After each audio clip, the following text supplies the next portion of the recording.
present now. Ms. Perks, go ahead. Thank you, Your Honor. All right, Investigator Gilliland. So we kind of ended yesterday after talking about all the mass shooters the defendant copycatted in the steps leading up to the shooting. Did he also copy or mimic other mass shooters when he committed the mass murder at Apalachee High School? Yes, he did. Okay. So we're going to bring up this graphic. Can you kind of generally tell us what this is, and we're going to get into more specifics as we go through it. So this is a chart that was created. The left-hand side's gear, and so it's different types of gear that was present or used during the shooting at Apalachee. And then each column is a different shooter, ones that we talked about, one that we didn't really talk about. There's a check mark if each one kind of had the same thing. So if you look at the top column, an AR-15 firearm was used by all of the mass shooters listed on the chart. And then going to the next one, the .223 rounds was also used in all of the mass shootings. And specifically when we're talking about the type of ammunition used,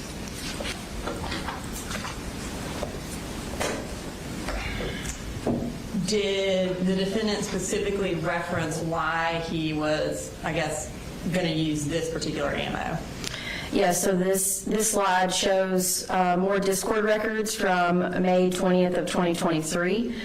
And he says, sadly, ammo prices are going up. I've stocked up on .223 rounds, the same rounds Adam used in the shooting, referring to the Sandy Hook shooting. And ultimately, is that the type of rounds that the defendant used when he committed the mass shooting at Apalachee? Yes, ma'am.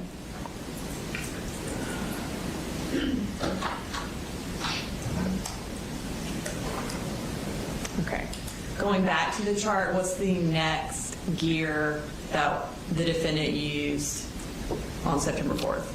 The next one down is 30-round magazines. There was a lot of discussion in different records in terms of getting 30-round magazines. Each shooter in the chart also used 30-round magazines. The next one down is vest. Each shooter had a vest or used a vest within the shooting. A vest was purchased by the defendant's father back in, I believe it was June of 2024. And ultimately it wasn't used in the shooting, but it was present in the house. And as far as we've earlier referenced the journals or the writings that the defendant made prior to the shooting, in one of his writings where he planned out the shooting, did he intend on bringing the vest to the school that day? Yes, it was in several drawings. Moving further, black backpack was specific in two of the mass shootings, the Parkland shooting and the Uvalde shooting.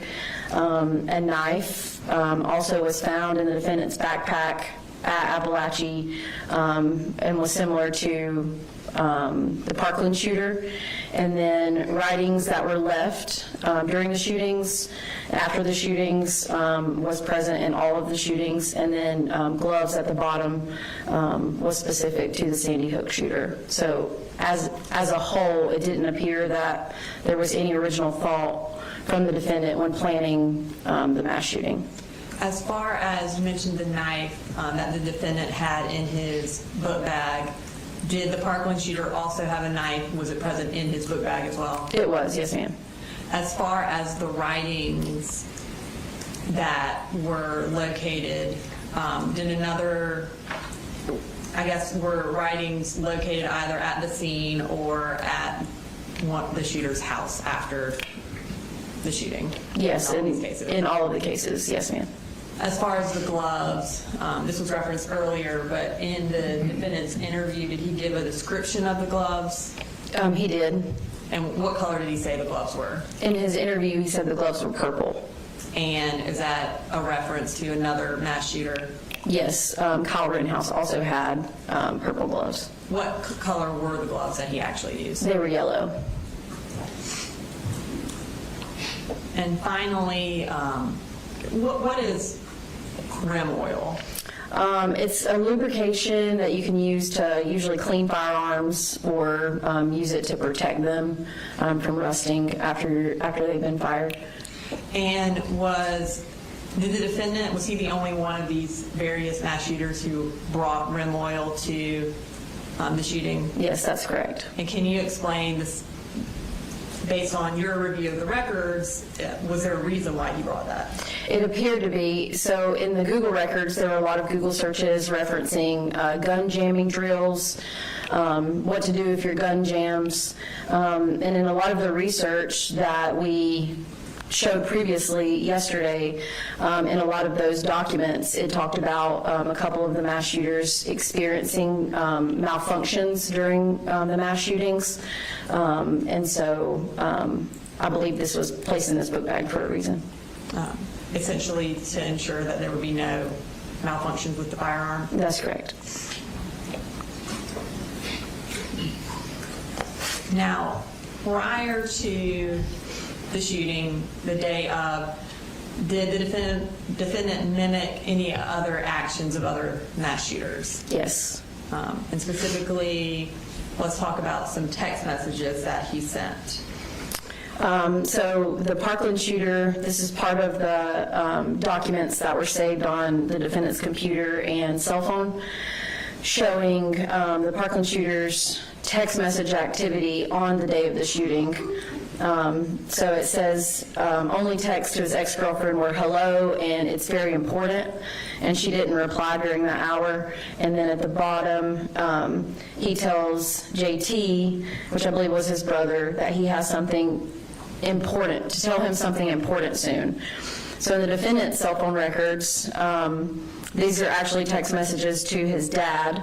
The top one says, I will text you in about an hour, and this was the day of the shooting at 8:30 a.m. And then 1 second after that, he says, it's important, so please answer when I do. So I found that these were very similar in saying that there was something important soon coming, and they were texting their loved ones. And both of these texts to loved ones, did they occur short in time before each of these shootings occurred? Yes, ma'am.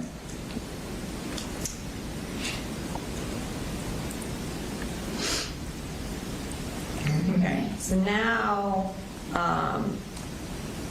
in addition to kind of copying text messages prior to the shooting, was there a kind of mimicry element to where the defendant staged or got ready for the shooting? Yes, and it was in the bathroom. And what did that mimic? It mimicked Ethan Crumbley, which is the Oxford high school shooter. Before we kind of get to the bathroom pictures and showing how they were mimicked, let's talk about what the defendant said about his plan to go to the bathroom. Did he have that in his original plans? He did. He had this. This was from the notebook that was found at Apalachee, and it states second, walk from first to the bathroom. Okay. Now, is that different from what he told Investigator Smith? Yes, I believe he told Investigator Smith that it was kind of a quick moment that he just went into the bathroom. Okay. We're going to play that clip real quick from the Investigator Smith's interview at Bexar County Sheriff's Office. Already had the gun, and it was just like that kind of a moment that get her to the first call. So I did that, and I walked out, and I was there for about 5 minutes, in class. And that's when I was on the path, but like I quite literally just made a quick, just completely, I went to the bathroom. Now, let's bring up this next slide. Tell us about this. These were on the left-hand side. This is the Oxford Township shooter, where he left his backpack and writings in the bathroom. And then on the right-hand side is the defendant, is the photograph from the crime scene, where he left some items in the bathroom. Okay. And you mentioned Crumbly left his writings in the bathroom. Where did the defendant leave his again? In the classroom. Okay. Now, the defendant actually left his book bag in the hallway. Did he have a different place where he had actually planned to leave it? Yes, in that same writing that we saw earlier, further down on the page. It says, set backpack to the side, pick up rifle with right hand, open stall door with left. So it appears as if he meant to leave his backpack in the bathroom as well. And so his plan was to mimic Ethan Crumbly even more than he ultimately did. That's correct.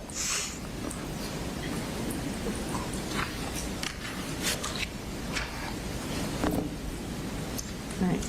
Now, in the execution of the shooting and how he went about it, did it appear that he had a plan to mimic a different mass shooter for that? Yes. And who was that? The Sandy Hook shooter. And tell us what you determined about that or discovered about that. These are, again, Discord records back from May of 2023. He states, then make our way to the first classes, kind of what Adam did in a way. Not that hard, plus the classroom is point blank, so you don't even have to aim, kind of hip fire. Okay. And then we're going to continue on with those messages. Yes, still May of 2023. Most shooters fire a couple shits into random classrooms. They never go in, like Adam. I want to go in and stare at them, then fire. And Smiggles responds, me too, I want to go in. Also, shooting the door locks does work. I've tried it in an abandoned building before.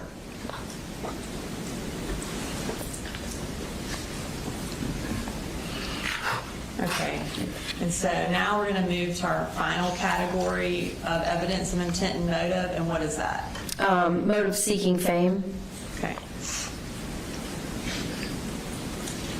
All right, so we're going to start with the defendant's interviews with Investigator Smith. Did he indicate whether or not fame or notoriety was something that he wanted out of this?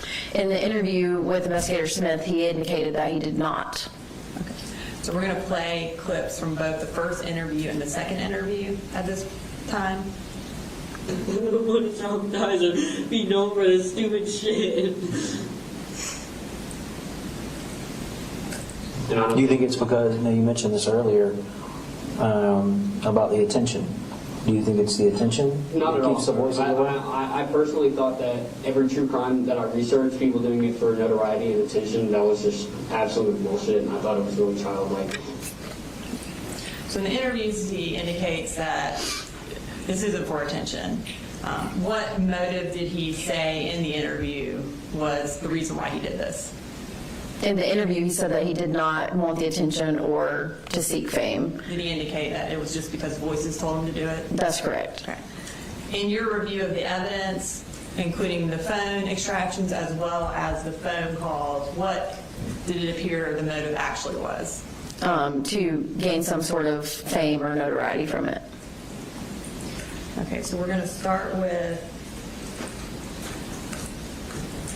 some more Discord records. Can you tell us about these? These are back from May of 2023. Says, so what school are we going for? Elementary, middle, high? Elementary, I think, would make history. And then a day later, the more fucked up, the more fame. Okay. Again, these are in 2023. He's waiting for the day I snap at culture, continue what he started. And then Smiggles responds, hopefully more people do it after too. He says, right? And she responds, yep. And then he says, I do hope I get recognized, though. In addition to these Discord records, did he also have a phone note on his phone that also indicated he wanted notoriety for this? Yes. Let's talk about that phone note. So this was dated, again, from the cell phone extraction from July of 2024, titled, says, maybe this is just incoherent rambling, but sometimes I wonder, after I do it, if the victims will visit me as angels. Not that I would be able to see them, but that they would be able to see me. I don't know, it's weird. I actually, really want fan art of that so fucking bad. So this is a little over a month before the shooting, and he is planning for fan art of himself. Is that correct? That's correct. Now, we talked about this previously, but he actually had phone notes from Cruz saved on his phone. Is that right? Yes, he did. So does it appear that he knew that phone notes get released in an investigation of a mass shooting? Yes. Does it appear that his motive for writing this was so that somebody would make fan art of him? Yes. Okay, so our next section, kind of tell the court what this next section is about. The next section is a collection of jail calls between the defendant and his mother. There's approximately 20 calls, I believe, ranging from October 3rd of 2024 into 2025. So ranging from approximately 1 month after the shooting to about 9 months after the shooting. That's correct. And all of these phone calls, are they kind of talking about the notoriety that the defendant has achieved in his mind based on this shooting? Yes, they are. We're going to start with the October 3rd, 2024 call, which is State's Exhibit 269. Can you kind of tell the court what this is generally about? This call is generally the defendant trying to get some other pictures to make up for his mugshot. Hey. Hey, Just getting internet. yeah. I'm about to break the dang laptop. It's been working fine all day, and the shitty thing is I'm supposed to have a... Yeah. The ones you took, send them out, please. Oh, I will. I don't care what you have to do. We should go anywhere. Report or anything, make a Tumblr account, send them out, please. I gotta make up for that mugshot. You got it. I don't care what they say, please, for me. Yep, no, I will. I promise. When will you do it? I might could do it tonight. Okay. I have to... So when they're talking about pictures they took, based on you listening to the phone calls, had the defendant's mother taken pictures of him at some point while he was in custody? Yes, it appeared so. And did those eventually get released? Yes. And was it by his mother? Yes. Now we're moving to October 11th, which is about a month and a week after the shooting. Can you tell us generally what this phone call is about? This one is about the mother scrolling through posts and kind of reading through the posts that have been made of the defendant, and then him wanting to know how many notes on the posts there are. And the notes are essentially like a collection of like reposts, blogs, likes, kind of all inclusive together. And he wants to know how many notes there were. So essentially how many people have reacted to this post? Exactly. Okay. And this is State's Exhibit 273. Okay, well, keep scrolling every time on the bus. Okay.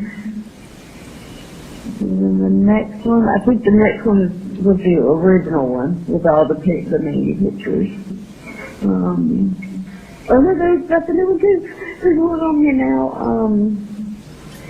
Your hair's wet. It looks like you just got out of the shower. That you don't have a shirt on. Oh, yeah, I know what you're talking about. And you've got your hand covering up your mouth, you know? Yeah, I know that one. Yeah, that's a How good many one. notes does that one have? All 393 notes. Oh, my God. Mom. So it's recent. But it's not just that one picture. It's 1, 2, 3, 4, 5, 6, 7, 8, 9. 9 of the selfie pictures. And it says recent photos of Colt.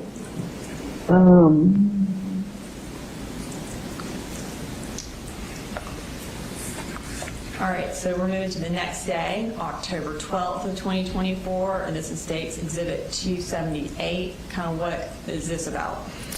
This is about the defendant wanting to receive mail. He's so cute. I want to mail him.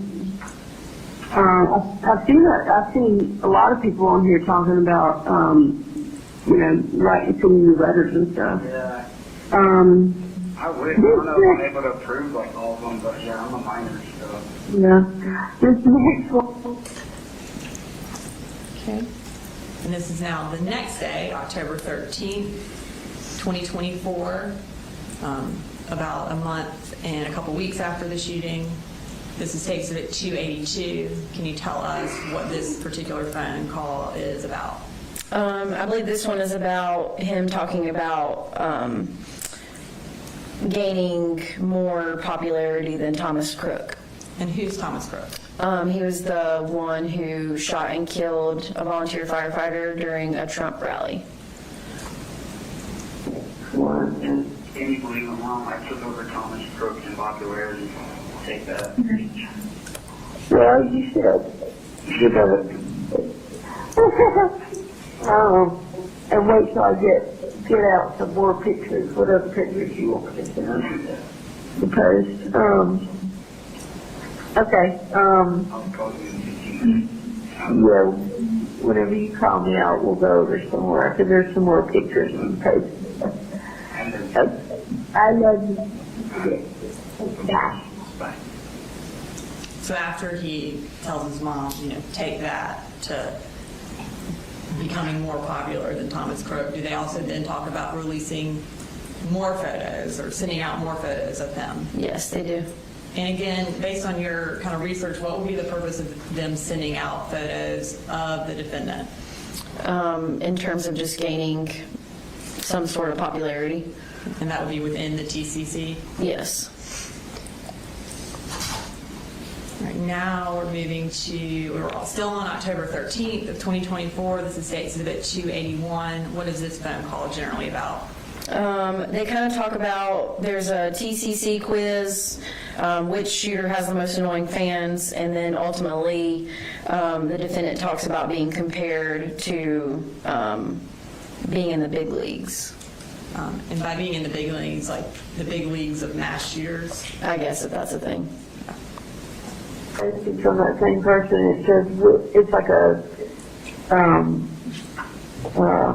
quiz or like a thing. The TCC person has the most annoying fans that make you want to end it, and it's got all the different school shooters.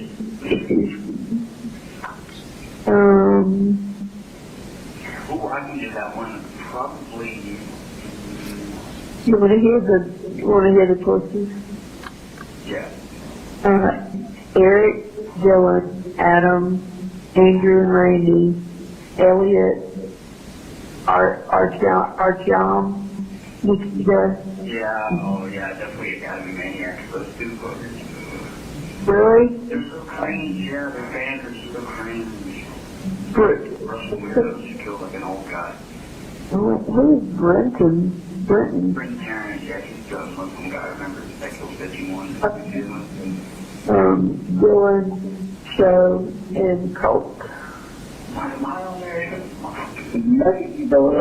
This is messed up, but like, I'm being compared. I'm in the big leagues, bro. I'm done. It's not a bad way. I mean, Do they appear to laugh after he says, I'm in the big leagues? Yes. Now we're moving to State Exhibit 285. This is still on October 13th of 2024. Can you tell us what generally this one's about? This is the defendant talking about being possibly the youngest school shooter, and then also being, later on in the call, also being compared to the Uvalde shooter. I was thinking about it, like, wouldn't I be considered like one of the youngest, like, school, world?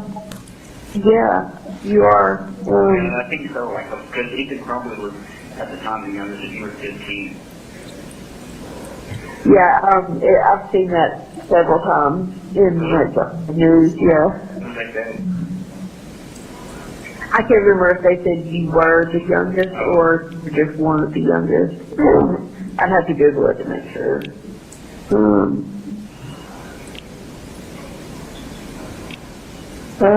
Here's a post 3 days ago with some of your selfies. It says the new suspected Colt Gray photos give off Salvador Ramos feels. Dude, true, because, like, Mandy and Caitlin's style was like Sal so much with my dark hair. That one knows is the Rob Elementary School guy. Okay. Just look up somebody to tell me. With the dark hair, I can see it, to be honest. It's kind of weird, though, because I'm going to be honest, like, most of the TCC girls, like, who aren't, like, minors, they honestly give off really big pedo vibes, so I know they're probably having a fucking field day with me.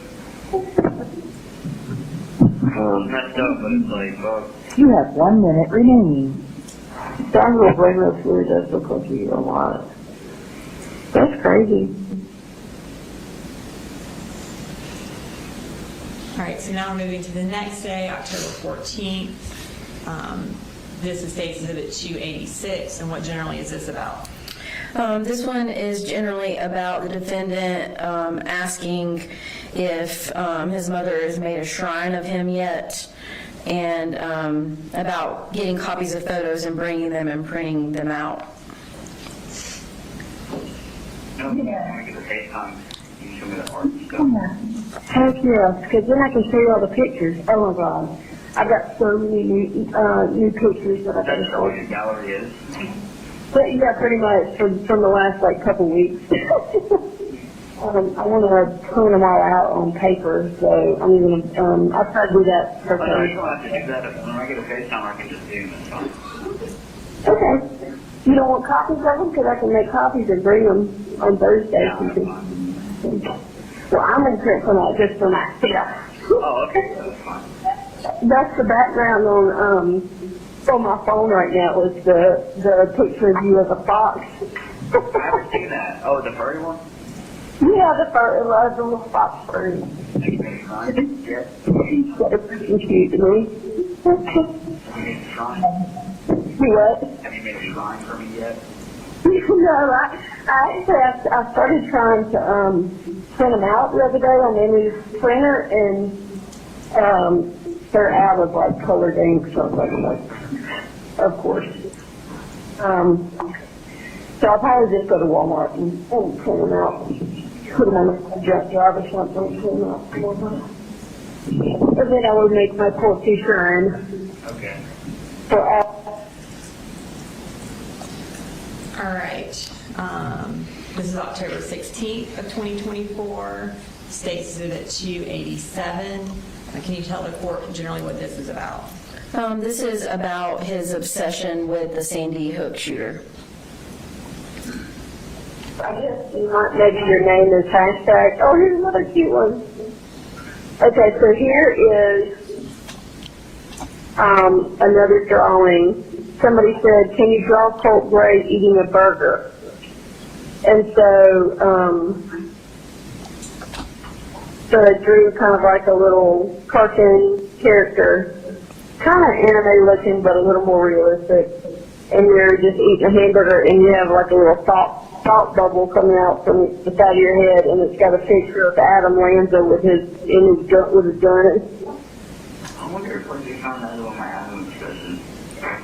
I don't know. I don't know whether it's that or whether they're all just so obsessed with Adam that they just automatically. The one that's, you know, as an army trooper. That was so good.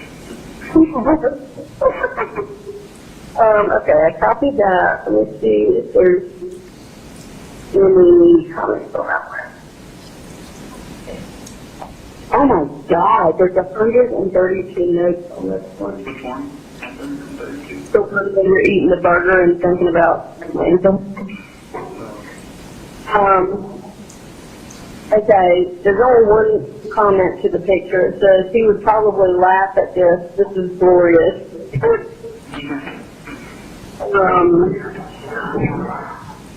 Okay, next one.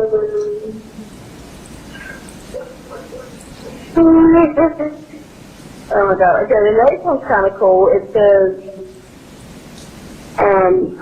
it stops and says, "In the care we all fam." You have 1 minute remaining. It's got pictures of like all the main school shooters, and you're a victim.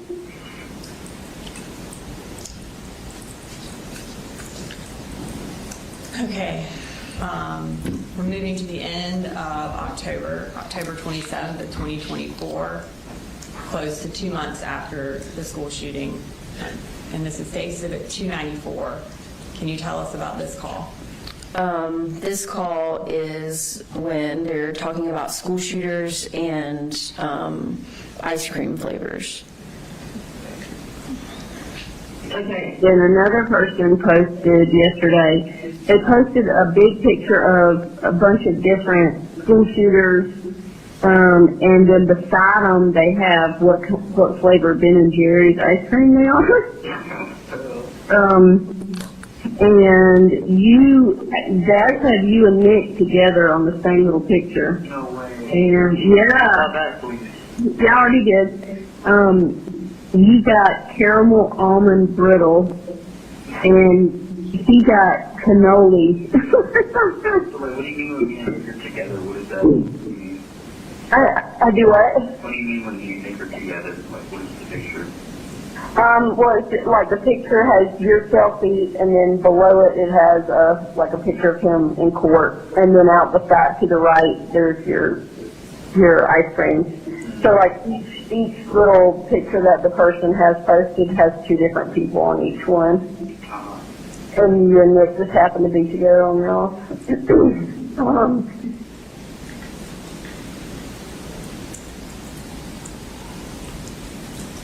All right. So, again, October 27th, State Exhibit 295. And what are they talking about here? This one, they're talking about a BBC documentary. And is this something that the defendant's excited about? Yes.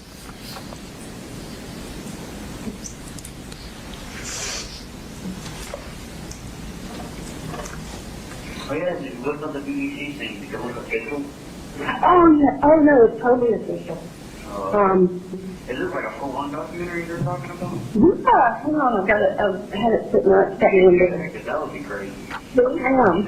Okay, I don't have time to read the whole thing, but Like, Michael Jordan type. I know. Okay, so I hope this letter finds you well in the circumstances. I'm Harry, a producer working in the BBC's current affairs department and predominantly based in London. We've been closely following what is happening with your son You have 1 minute remaining. and his father over the last few weeks. Firstly, I wanted to say I know this will be an incredibly trying time for your family and you may not feel ready to talk or tell your story, which I fully respect. But I will be upfront.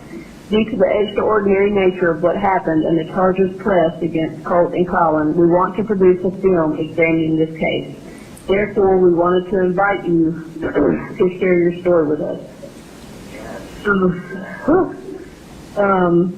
At this stage, all I'm asking for is an initial confidential conversation without any commitment to be filmed or take part further, to hear your side of the story and hear more about Colt. Yes. Go for it. Yes. So did he want her to do that? He did. Okay, now we're still talking about these things. We're moved to November 16th, about 2 weeks later, 3 weeks later. State Exhibit 302. What are we talking about here? They're just discussing about other mass shooters. The next one is another drawing. Someone did a drawing of you, Eric Harris, Nick, and Dylan Claybold. Oh wow, I need that printed out and brought up here. Okay, and it's really awesome. They drew it as a Weezer album cover. A Weezer album cover. Wow. Yes, it's awesome.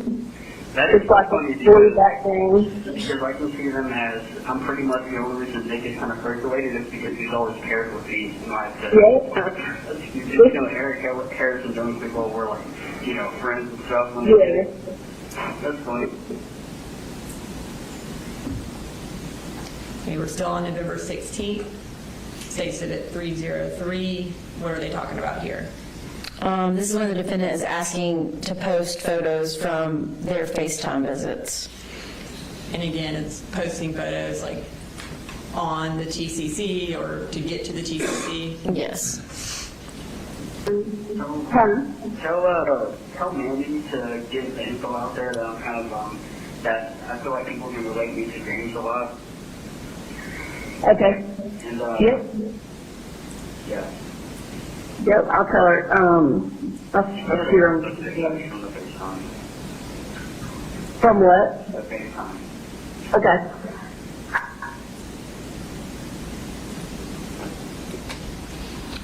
So now, November 23rd, about a week later, 2024, State's Exhibit 307. What are we talking about here? What are the defendant and Marcy discussing? This is where they're comparing the defendant to the Columbine shooter. Okay. So the very first one that pops up is kind of funny. It's a picture of like an old living room, like looks like from the 70s or something. And it's a picture of you sitting beside, who is that? Dylan. Colt and Dylan, but y'all are sitting beside each other, and it says they're talking about the JQ. You know what that is? I have no idea. Yeah, I will. That's crazy. Did you ever think you see like art of me and like one of the Columbine shooters? Yeah. We kind of look alike, like really. But So just to be clear, did he actually say, did you ever think you'd see me drawn with one of the Columbine shooters? Or see art of me? Yes, ma'am. All right, moving to State Exhibit 310, which is November 26th of 2024. This was around Thanksgiving.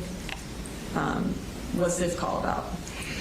I believe this one is also mentioning big dogs again.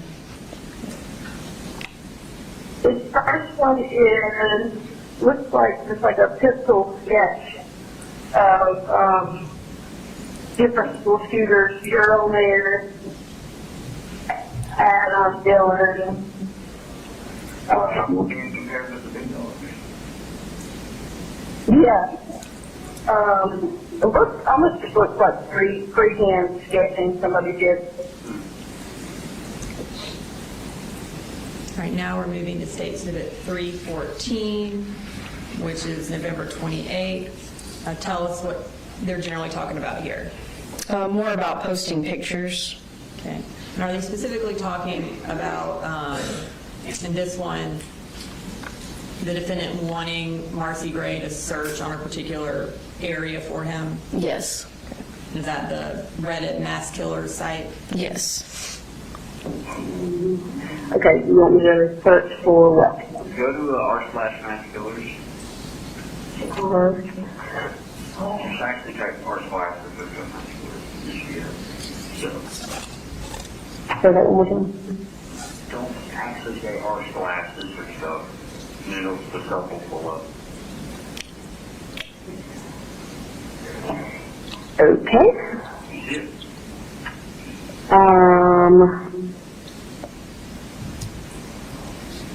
No. You literally just search it up. I did. So click on the search bar again, open the Yeah. top right, and then Yep. search for my name. Just Colt Gray? No R? Okay.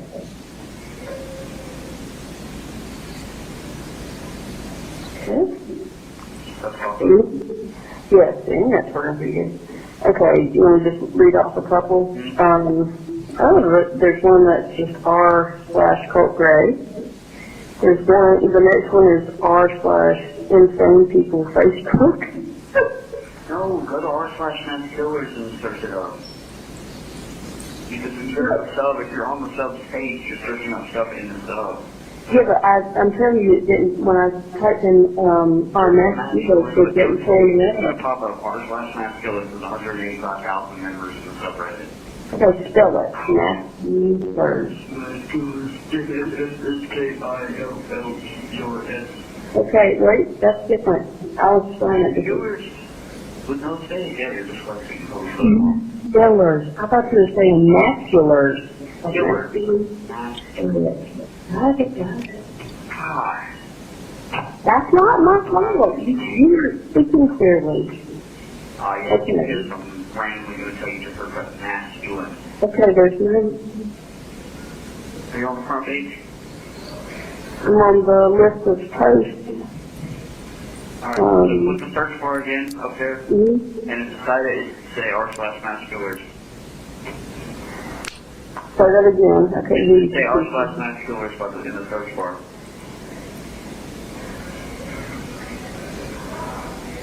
got it. Okay, so now, for the next day, November 29th, 2024, this is day exhibit 315. What are we talking about here? This is when he is telling his mom to tell his grandma to get her internet speed up for her celebrity grandson. And his grandmother's at Deborah Plahanas. It is, yes. When Marcy is talking to the defendant, are there times where his grandmother's around and that you know she's around based on the conversation? Yes. Is that a lot of the time, some of the time? Prior to, I believe, February of 2025, it was some of the time.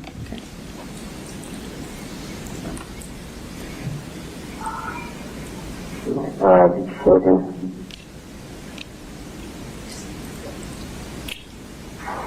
Are you typing it or what? No, it's just loading. Taking. Tell that news that her fucking celebrity grandson is calling her the upgrade. No, no, yeah, really, you tell her. I'm tired of this shit, seriously.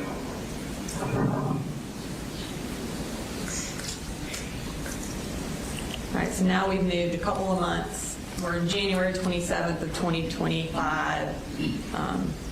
It's almost 6 months after the shooting. This is case exhibit 326. What are we talking about here? They're referencing a couple of other shooters as corny. Okay, next one, 3 days ago, it says, now with his 2 new corny-ass shooters, I'm starting to appreciate Colt more. Oh, shit, bro. Corny, not fucking shooters, bro. Yeah, listen,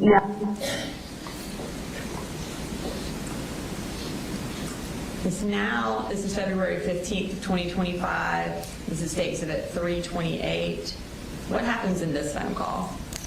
This phone call, they discuss the district attorney's office knowing about their calls and that they need to, I guess, watch what they're saying. Okay. Hey, did you check off the post? yeah, so I gotta talk to you about that. So, in court on Tuesday, the defense attorneys were discussing everything with my attorney, and apparently they said that the DA had given them audio and video of me talking to you about, like, school shooters and stuff like that. Even though, I mean, we haven't talked about anything, I don't think inappropriate, you know, but they're trying to say that I'm, like, encouraging you to commit murder and just ridiculous. Yeah, just ridiculous stuff. That's just fucking retarded. Yeah, it's so stupid. But, you know, of course, they probably have no idea what PCC is, none of that. No! Oh, okay.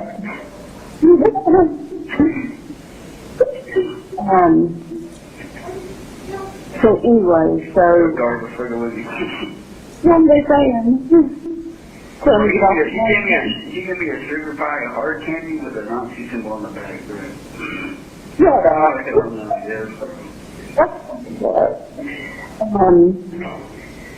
But anyways, I gotta be careful about what we talk about on the phone, I guess, because I mean, I don't know, I just gotta be careful about what we talk about going forward. I told my attorney, you know, that you had some friends on TCC that, you know, you were really close to you, and so I was just keeping y'all in contact, and I mean, nothing that was shared between y'all was inappropriate in any way whatsoever. So, just for the record, for the video that they're recording of us right now, I'm in no way encouraging my husband to commit murder or any ridiculous stuff like that. He's extremely remorseful for what happened, but I'm the only person that he has on this earth right now, and I'm going to do whatever I can to have some sort of normalcy. Oh, yeah, I say fuck you. Oh, some fucking, like, fucking liberal trash garbage. Dickhead. Thank you. So, That shit is so fucking lame. so yeah, but I hope y'all make sure that you share this conversation as well with anything else that you have, because y'all are wrong. Y'all know y'all are wrong for that. So, anyways, hang on, because I think I have some messages from. Yeah, I guess just read the messages. I won't even make you look at those if it's gonna be that fucking anal about it. Yeah, at least for now. Okay, so. So in that phone call, when Marcy Gray is talking to the defendant about she was keeping in touch with his TCC friends, is that the Sniggles and the Mandy from Discord that he was talking about shootings with? Yes. And so from these phone calls as his peer, she is actually continuing to communicate with these people? That's correct. And is that on the defendant's behalf, like at his request? Yes.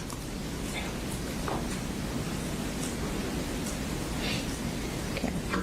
So now we're up to March 15th, a month after Ms. Gray indicated that they needed to stop discussing these types of matters. This is 2025, states at 3:30. What are they talking about here? Wanting to know what the TCC is saying. Like about him, I guess? Yes. Something I wanted to tell you is, you know, the pictures I took of you during the FaceTime thing, Yeah. and I sent to Mandy. Yeah. Well, apparently she leaked them, and they're out there. So that's not I true. told you to tell her. I let you release them. I did, but apparently she did it anyway. So. No, I was the one who told you to tell her to release them. Oh, to release them. Yeah. I was thinking I told her not to release them. Okay, well that then. Remember when I told you to release the jail pictures? That's what I meant. Yeah, now that you mention it, I remember. How do you go out there? Because I've seen them Oh. on TCC. Really, what are they saying about?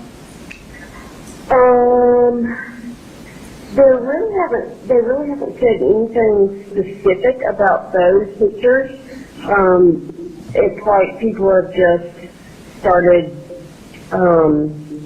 like adding them to, you know, selfie. Can we look at those real quick? Yeah. Alright. Yeah, okay. Yeah, no, those are the ones we want to release. Okay, good. Well, that makes me feel better. All right, so now we're going to move to the final phone call, and this is from May 6th of 2025. What happened on May 6th? There was a court date. Was it a court date for the defendant? It was, yes. And are they kind of talking about what people are saying about Yes. the defendant after that court date? Yes, they are. And this is State Exhibit 332. Next one, another screenshot. It said, They did him so dirty, letting him have his long hair. Next one is a screenshot of you today, and underneath it is your mugshot. And as soon as they fucked him up. Oh, everybody's missing your blonde hair. Next one, a screenshot, and it says, Colt's hair got chopped. Oh my God. Next one, screenshot, it says, they hit the fucking Pentagon. I don't know what that means. That means like something crazy just happened.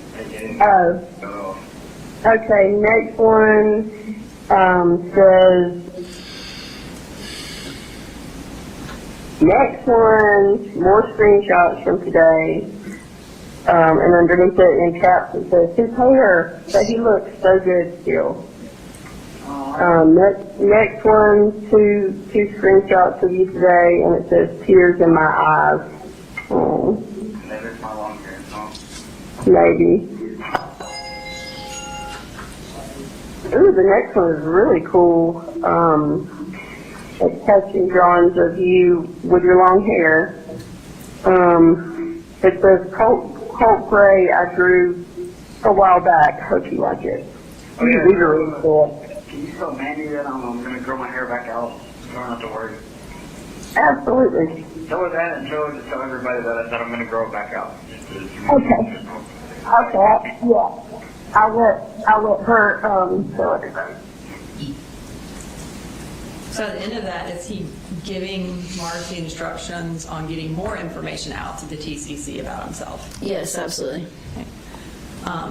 I think we just spent about 45 minutes listening to call after call after call of the defendant just talking about kind of where his notoriety is within this TCC. Is this just the tip of the iceberg? Is this all they talked about every time they talked? Yes. Okay. Do they appear to ever get tired of talking about it? No. All right. So that was our last jail call. We're going to move to this final little portion or little section of the presentation.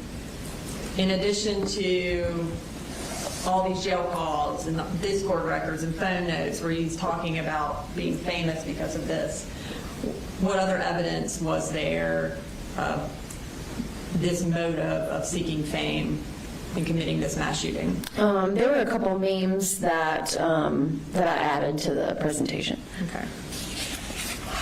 And were these memes that the defendant had saved on his phone? They were, yes. Okay. What's this first one? This first one is a photograph of David Hoggs, who was one of the survivors of Parkland. And he was very outspoken and became like a gun rights activist after the shooting. And the meme says, "I'd like to thank my dead classmates for giving me my dream career." And then this final meme that was saved on his phone, what does it say? It says, "If you do right, no one remembers. If you do wrong, no one forgets." I don't have any further questions for you. Cross, Mr. Allen. Excuse me, Judge.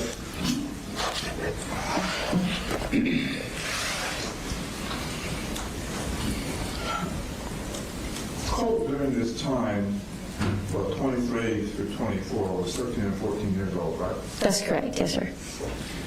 And those phone calls with his mother, she's engaging, she's interacting with him. Yes, sir. And she's kind of like she's encouraging him, right? It appears so. But now, this is the same mother who a few months earlier tried to threaten him, right? I believe so. And you had worked on a similar kind of presentation for Colin for this trial, right? Yes, sir, I did. And in that one, you were juxtaposing some of his texts and some of his searches to show how his actions related to Colt's actions, right? You're talking about Colt Gray? Yes. Yes, sir. Yeah. And in that, you outlined the various times Colin failed to get help for Colt, right? That's correct, yes, sir. And how he never followed up with any of the psychological services that they had discussed. That's correct, yes, sir. And there were some texts where Colt was asking for some help with psychological services, right? That's correct. And within that, we also saw Coleman had done searches for safes, but buy ammunition instead in his Google searches, right? That's correct. Okay.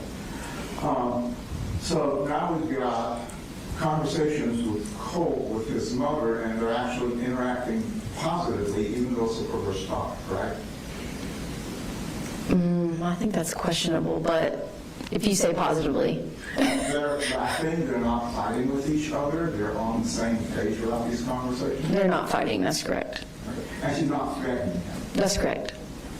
And even though the topic is something that they shouldn't be doing, they're still getting along. They're interacting together, yes. Right.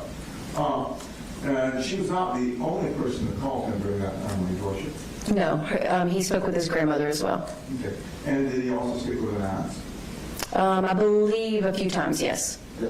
And those conversations didn't have the same quality with the notoriety aspect, the getting pictures out aspect. That's correct, yes, sir. Okay. So that was only with his mom. Yes, sir. Wonderful. All right, you should be excused. Just a brief follow-up.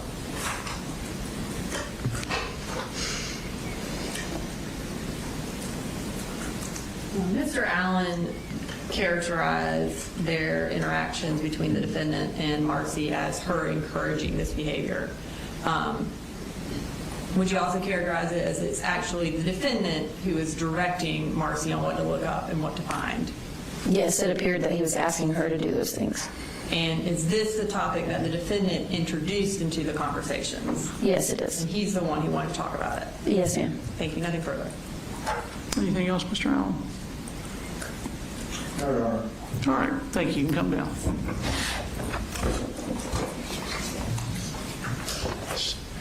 Does the state have additional witnesses? Hang on, stay right. All right. State rest, why don't we go ahead and take 10 minutes and then we'll proceed with whatever the defense has. I did have a witness that we were going to hear about soon, and I have not yet gotten a link to get to him. I'm being told it was sent yesterday. If you want to step into the office, I'll put you with Mandy and we'll make sure you get it. Is that going to be the first witness? Yes, sir. All right, we'll set Zoom up as well.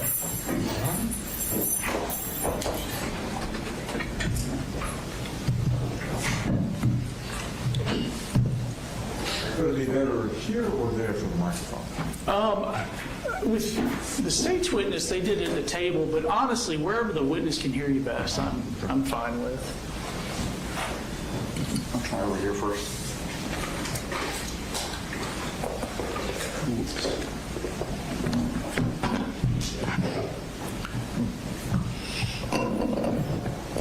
Sir, if you'll hang tight, we'll be with you in just a minute.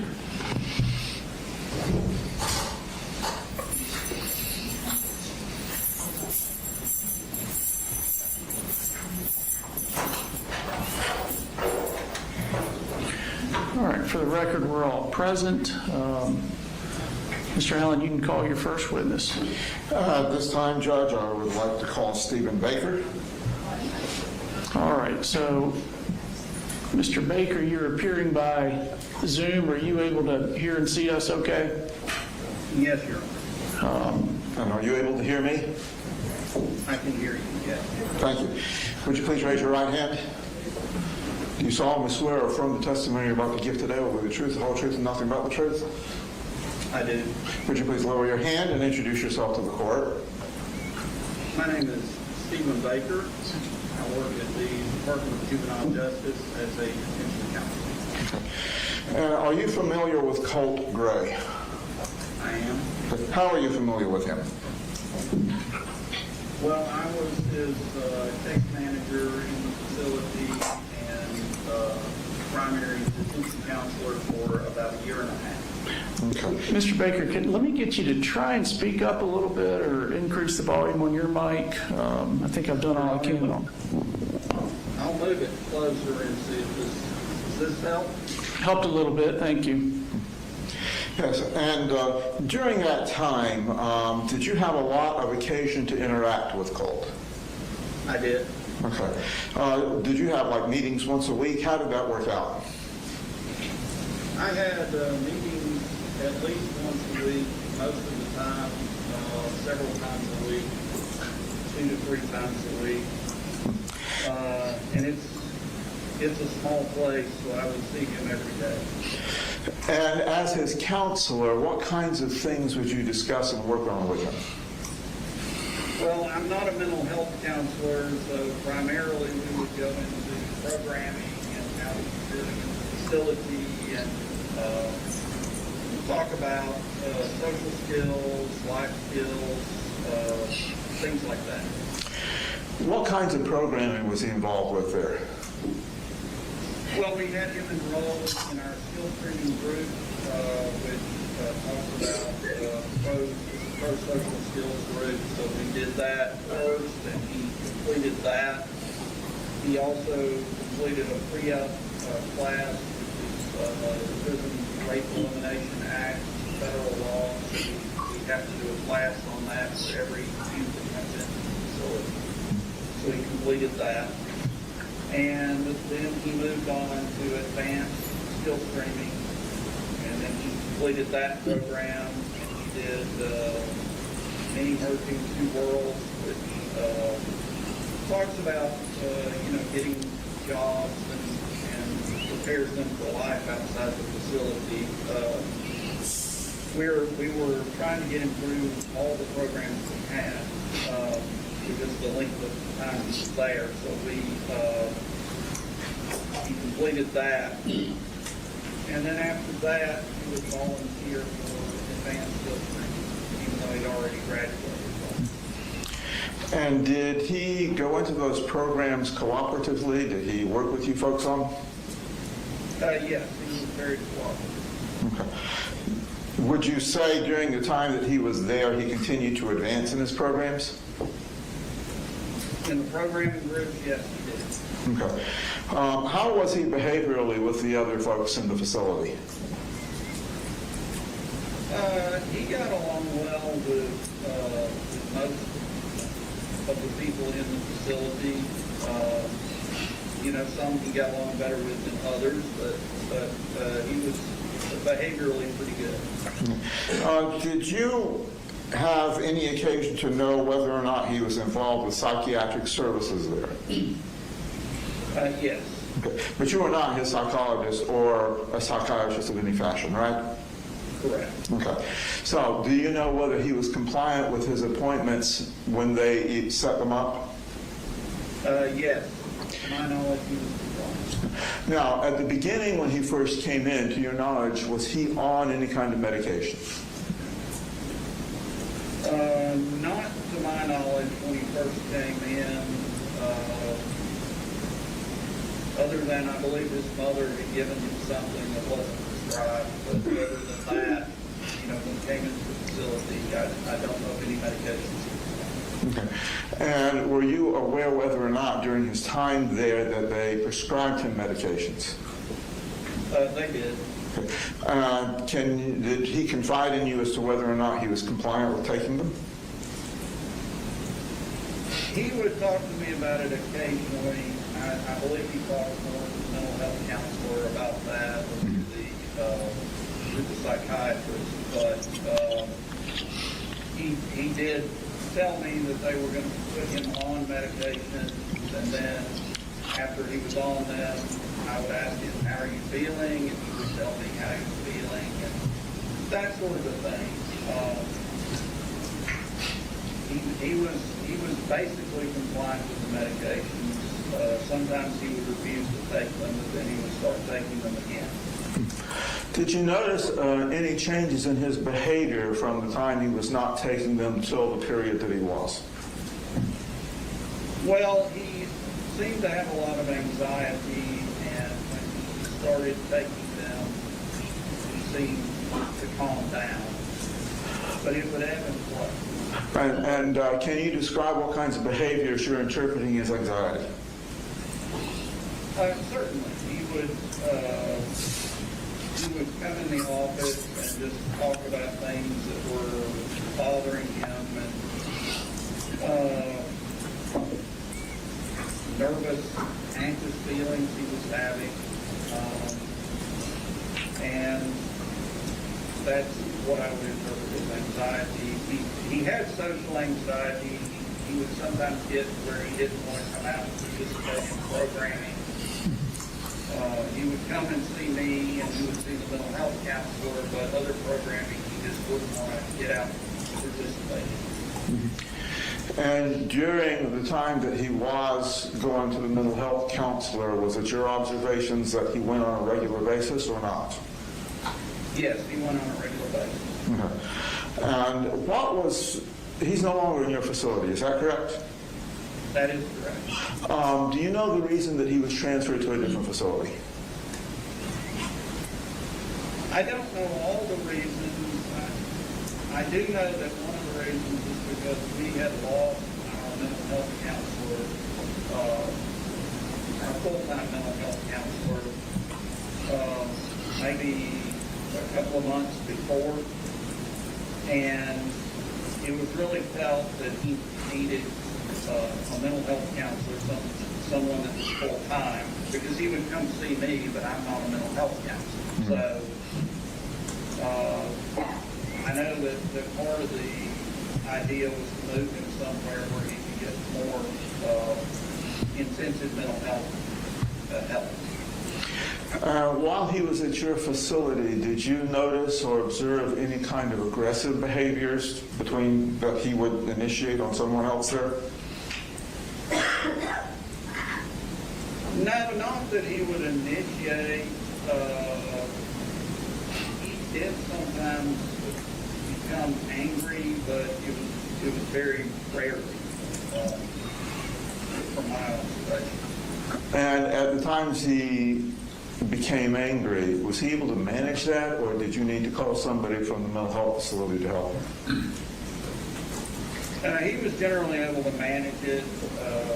He could be talked through it. So during the time that he was there, you said 1.5 years, approximately how many months was he on medication? I would have no way of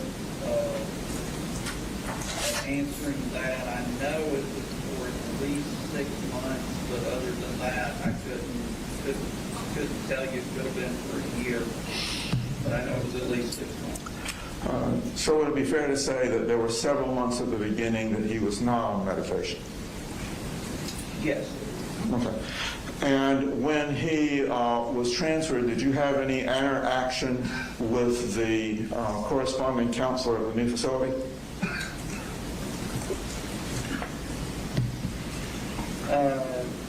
I talked to the, you're talking about when he was transferred this last time? Yes. I talked to the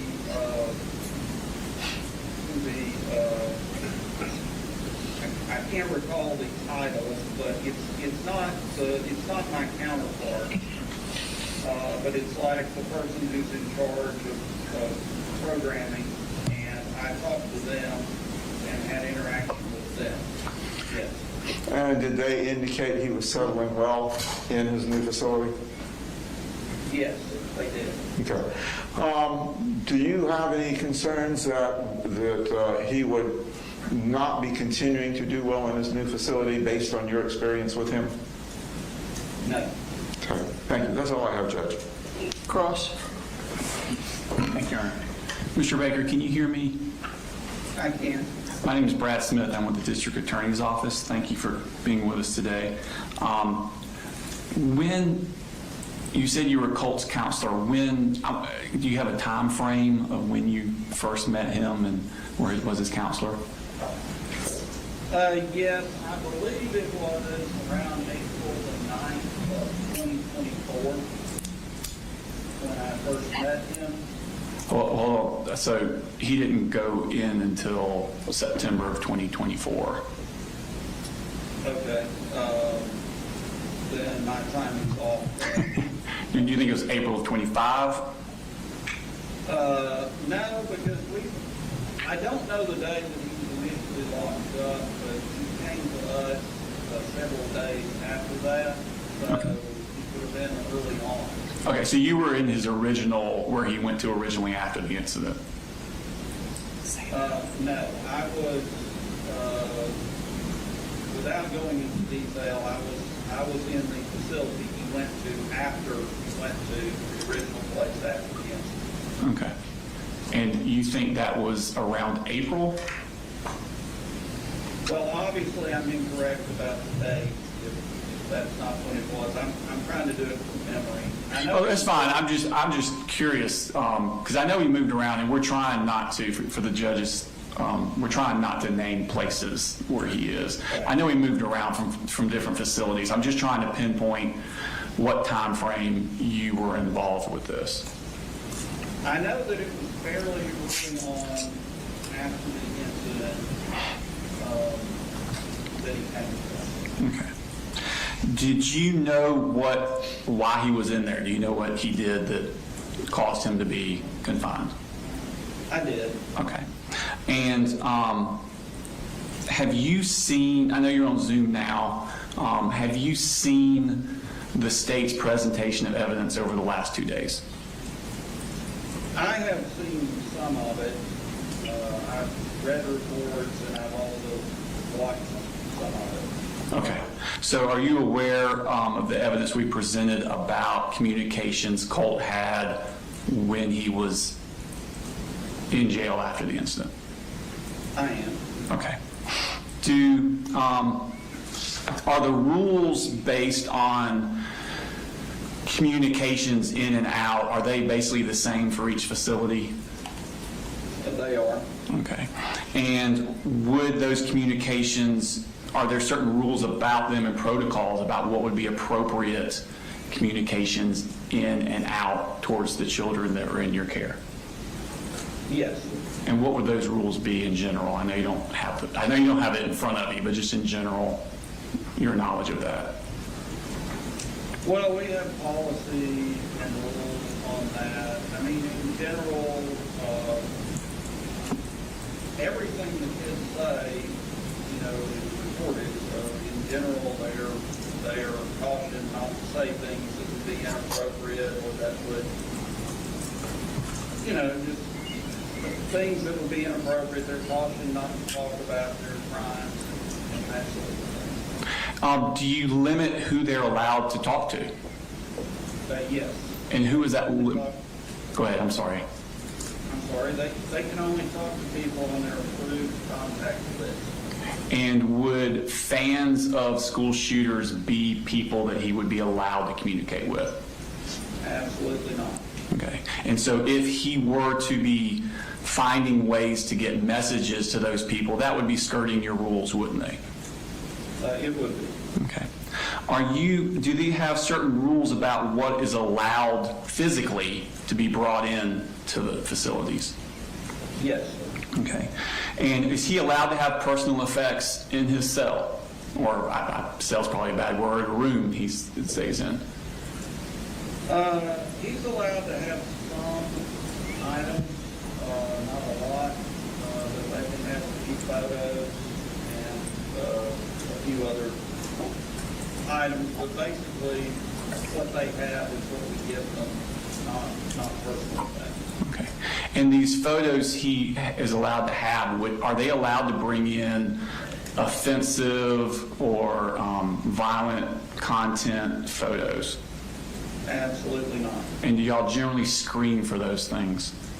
We do. Okay. Would he be allowed, as part of your rules, to have photos of other school shooters on his walls? No. And how would y'all screen for that generally?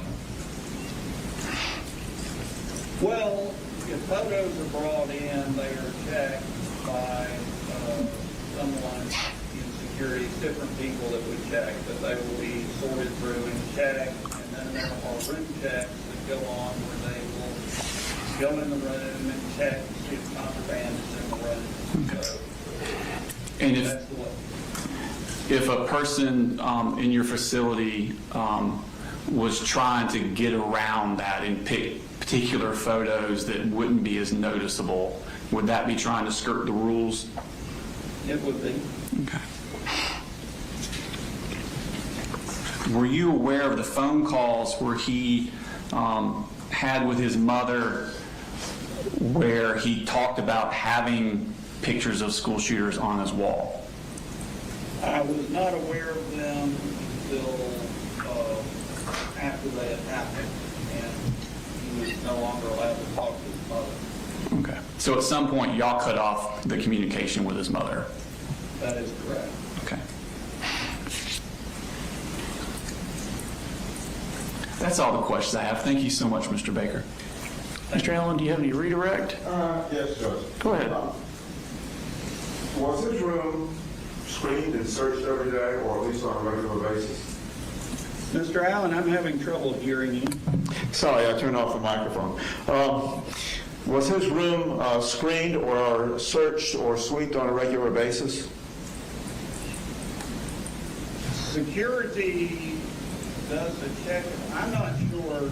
See, I'm not in security, so I don't know if they check the rooms every day. That may be so, but I know that they get checked on a regular basis. And do you know whether or not any contraband or inappropriate pictures was found in his room? I do not know. Okay. And nothing was ever brought to your attention then, I guess, about them finding something in his room? No, not that I recall. Would it be part of the policy that if something were found in the room, they would report it to you as his counselor? No, they would create an incident report, but that doesn't mean they would report it to them. Okay. Would you be privy to the incident report? Yes, I could look at the incident report. Okay. And right now, you don't recall, do you recall any incident reports that were filed with any rule breaking or contraband in his room? I do not. And you had indicated that the calls with his mom were cut off. Do you remember what time range that was, after how many months he had been there? I don't recall. Okay. Thank you. That's all, Judge. Anything else, Mr. All right. Mr. Baker, thank you. You are free to go. Thank you, sir. All right. Will we need Zoom anymore? Not for me, Judge.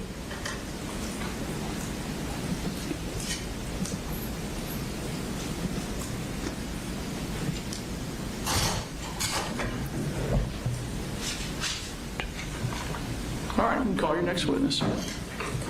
Your Honor, I call Candace Gross to the stand.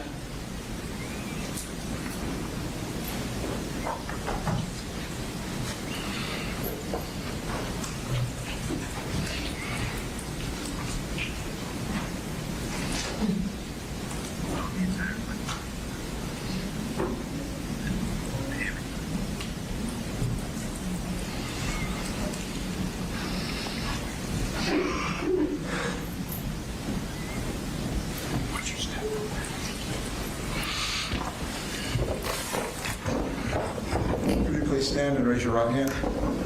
You solemnly swear or affirm the testimony about to give today will be the truth, the whole truth, and nothing but the truth?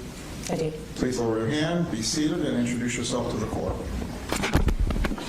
Hi, my name is Candace Gross, and I currently serve as the State DFACS Director and the Commissioner of the Georgia Department of Human Services. Now, Commissioner Gross, how have you gotten involved with this case with Colt Gray? I became involved with this case when he was placed briefly into foster care.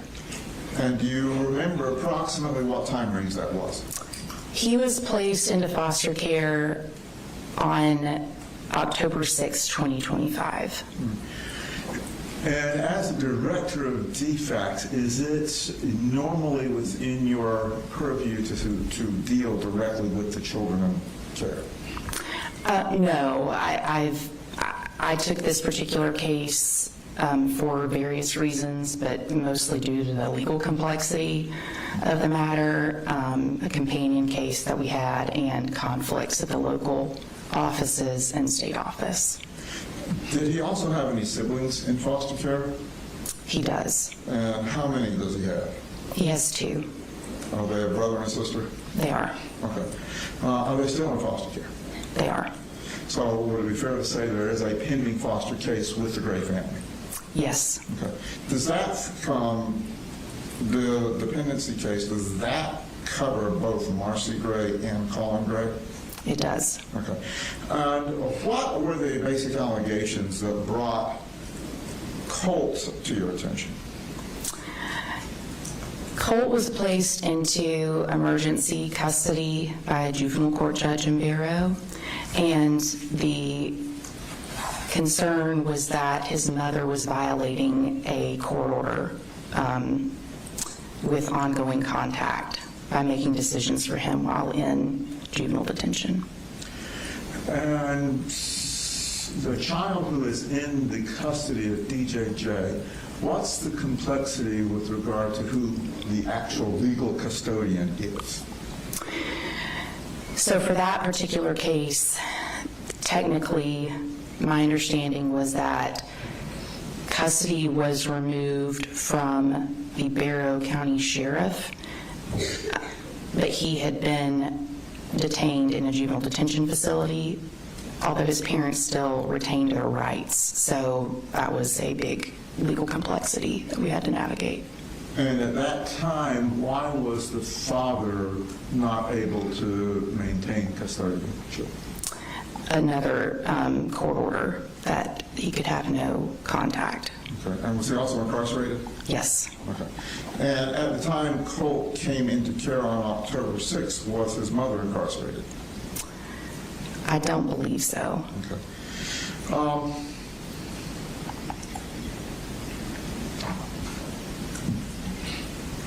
With the current open defects case, are there any ramifications that still potentially impact Colt? Yes, there are many.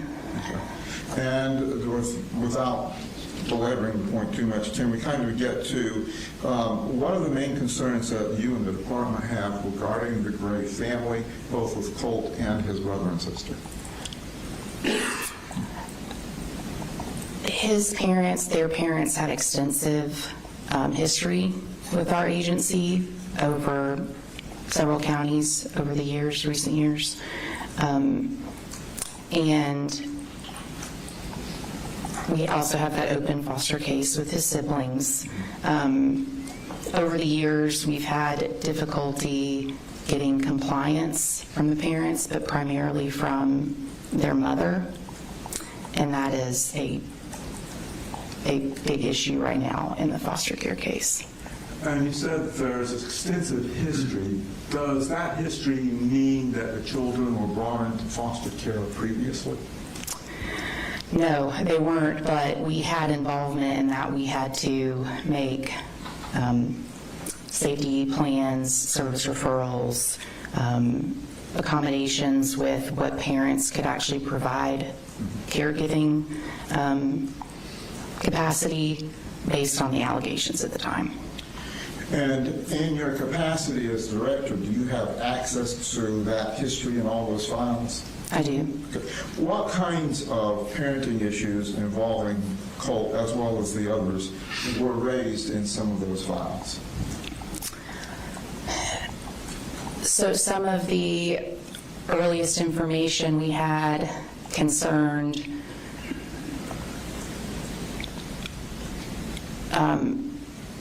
truancy, physical abuse, substance abuse, domestic violence, verbal abuse, inadequate supervision. I mean, there's a plethora of issues that we've encountered over the years with the family. And in your review of the cases, were there any indications that any of the children needed, like psychological counseling, therapeutic support? Yes. Are you able to describe any of that, especially with regard to Colt? Yes. It'll give me just a second. I'm pausing in part just to make sure there's certain things that I keep confidential but properly describe it. There were concerns involving Colt's behavior at school, and there were, not too long after that, there were concerns raised about physical abuse by specifically their mother, involving Colt specifically. And that was an investigation that we formally opened. that across a few months we talked to various people, family members, the children, and we made a safety plan with some referrals for services for like therapy, if I recall correctly. And to the best of my recollection, the family did not follow up with those. So what we had done in that particular case is, once we did our investigation, we closed it, but we had those referrals made out to designated service providers, and what we expected is that with non-compliance, we would hear back. That did not end up being the case, although we still would have we'd have additional reports not long after that. The parents were married, right? Yes. Okay. Did any of those investigations end up with an agreement that Colin was going to take custody of the children? Yes. We had a case that went from a formal investigation to what I believe is a family preservation case, but essentially the way that it worked is we looked into allegations of domestic violence, substance abuse issues, that the children had been locked out of the home, physical abuse targeted at Colt, some verbal abuse, and that case ran from November of 2022 to, I believe, the end of October 2023. And at the end of that case is where, because of several failed drug screens by the mother, and essentially corroboration to an extent by collateral sources that the children were facing abuse, but Colt in particular, that's when we went ahead and placed the children with the father. Since he retained his legal rights, we try to avoid foster care if we can, if we don't have identified issues with a parent that is able to take care of them, which is what our assessment was. Yeah, as a frame of reference, can you outline for the court how a general investigation of that nature would take place? How it would go from an investigation to family preservation to a custody agreement? Generally, what happens with any defects case is that we're going to get a report that alleges child abuse or neglect. It'll be specific types that that serves as the basis of what we investigate. If we actually have enough information to assign it for investigation, that's what a lot of people understand to be like child protective services. We'll do that investigation. I think we generally try to complete it within 45 days. Sometimes it can run longer, but what we're looking for is anything to substantiate the allegations of abuse. And we talk to the children, we talk to anyone else involved in their lives, we look at records, that kind of thing. We will unsubstantiate or substantiate the claims, and then at that point is when we decide if we need to stay involved or if we can safely close the case. In this particular matter, after we determined that there were still ongoing safety issues, we moved the case to that family preservation services type that I described, and that's when we're trying to deploy interventions that can mitigate ongoing safety concerns. How do you determine if allegations are substantiated or unsubstantiated? It's going to be a combination of sources. So we're going to look, we use a preponderance of the evidence standard, but what we're looking at is information that we gather from the children, from family members, from parents, records, like school records, medical records, different types of interviews and written sources to look at that and see if it meets the standards of the allegations that were made, but we may also uncover new allegations that, based on the evidence, we end up substantiating. And does substantiation necessarily mean it gets into court? No. Okay. So in this case, you're talking about in 2023, Colin got custody of all three children? I wouldn't describe it as him getting custody necessarily, because he still technically had it, as they were married. I think they remain married. I could be mistaken. But what we did was we worked out a plan where the children would be with him, and he would be expected to limit contact, prohibit contact, essentially. And in a case like that, would the department do follow-up visits with the, say in this case, the father, if the safety plan was for him to maintain custody and limit mom? We would. Now, we would generally be looking for some information that indicates noncompliance. But what we often struggle with different families is like transients moving places, or a parent may have been compliant and become non-compliant, so we can't find them. So there are always a lot of factors that go into trying to follow up in general with a family. How does a change of jurisdiction, say from one county to another, how does that impact your ability to maintain any kind of follow-up? Well, in that particular case, we actually had what I would describe as like dueling county involvement. So at times we'd have Jackson County DFACS checking, we'd have Ben Hill County DFACS checking, but and technically all of our staff have got access to the same system, so we can see records regardless of where the family may be located at that time. But if we don't know where they've gone and we can't seem to find a credible source of it, then we really get stuck unless we can find a neighbor that tells us where they've gone, or a family member, something like that, that could give us a new lead. And you mentioned Ben Hill County. Is that where this particular case started? I believe that it did, yes. And following up with Jackson County, did DFACS or your office have any irregularities that they were concerned about after 2023? Can you say that one more time? Did your office in Jackson County have any irregularities or issues that they were concerned about following the children going up with dad in 2023?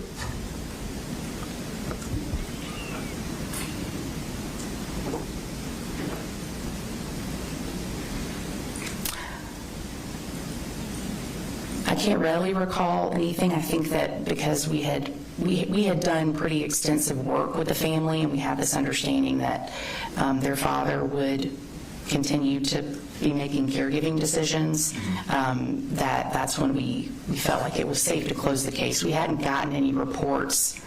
I don't believe we'd gotten another report for the lifetime of that case, in fact. And that ran from, again, November 2022 to, I think, when we closed it technically on Halloween 2023. And the case then that brought Colt into care on October of 2025, was there an open DFACS investigation on the other children prior to him being involved in it? Yes. And how did that happen? The children came into foster care at our request on September 5th, 2024. So was it directly related to the shooting at the school? It was, but also because of the prior history of the family, it became pretty clear to us very quickly that the mother was still very involved in their lives, and the severity of the issue meant that we went ahead and requested custody. We also we didn't feel that we could vet alternatives to foster care, like family members and others, quickly enough, and there were some concerns, so we went ahead and requested emergency foster care. And that was a month before you brought Colt in? No, so his siblings entered foster care September 5th, 2024, and then Colt was placed in foster care October 6th, 2025. Okay, so that was over a year. Yes. Okay. And in that intervening year, did your department have investigations ongoing that raised concerns to you regarding both those children and Colt? Yes. And what kind of concerns were those? There were various concerns. There were concerns about inadequate supervision, inadequate, food, shelter, medical care for all of the children. educational neglect, ongoing substance abuse, in particular by their mother, threats that she made against Colt in particular. I mean, there was a significant amount of concern that we had to look into. And at that time that you brought the other children into care, was the department aware that Colt was in DJJ custody? Yes. Okay. Was the department aware that Colt and his mom were having regular communications during that time? Yes, we were. How were you made aware of that?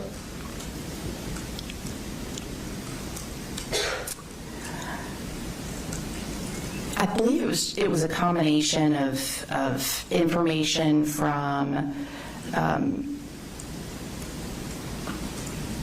perhaps Colt's counsel or a guardian, perhaps it was actually a guardian ad litem that had been getting reports of his mother's contact with him in the facility and concerns about the content of some of their calls in particular. I don't know that I've adequately answered your question, but I remember that being a huge issue going into his removal into foster care. And did the department have a position on whether or not contact should be maintained between mom and Colt? Our position, at minimum, was that she was expected to comply with a court order, and I believe the court had issued a no-contact order between her and Colt in early July 2025, maybe end of June, somewhere around that time. There were concerns then about the calls that were being made, the content. Colt was not doing well,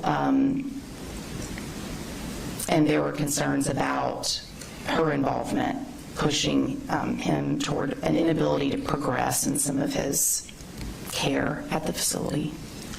And when you became his temporary custodians, did the department get access to information from DJJ on his medical and mental health issues? Yes, we did.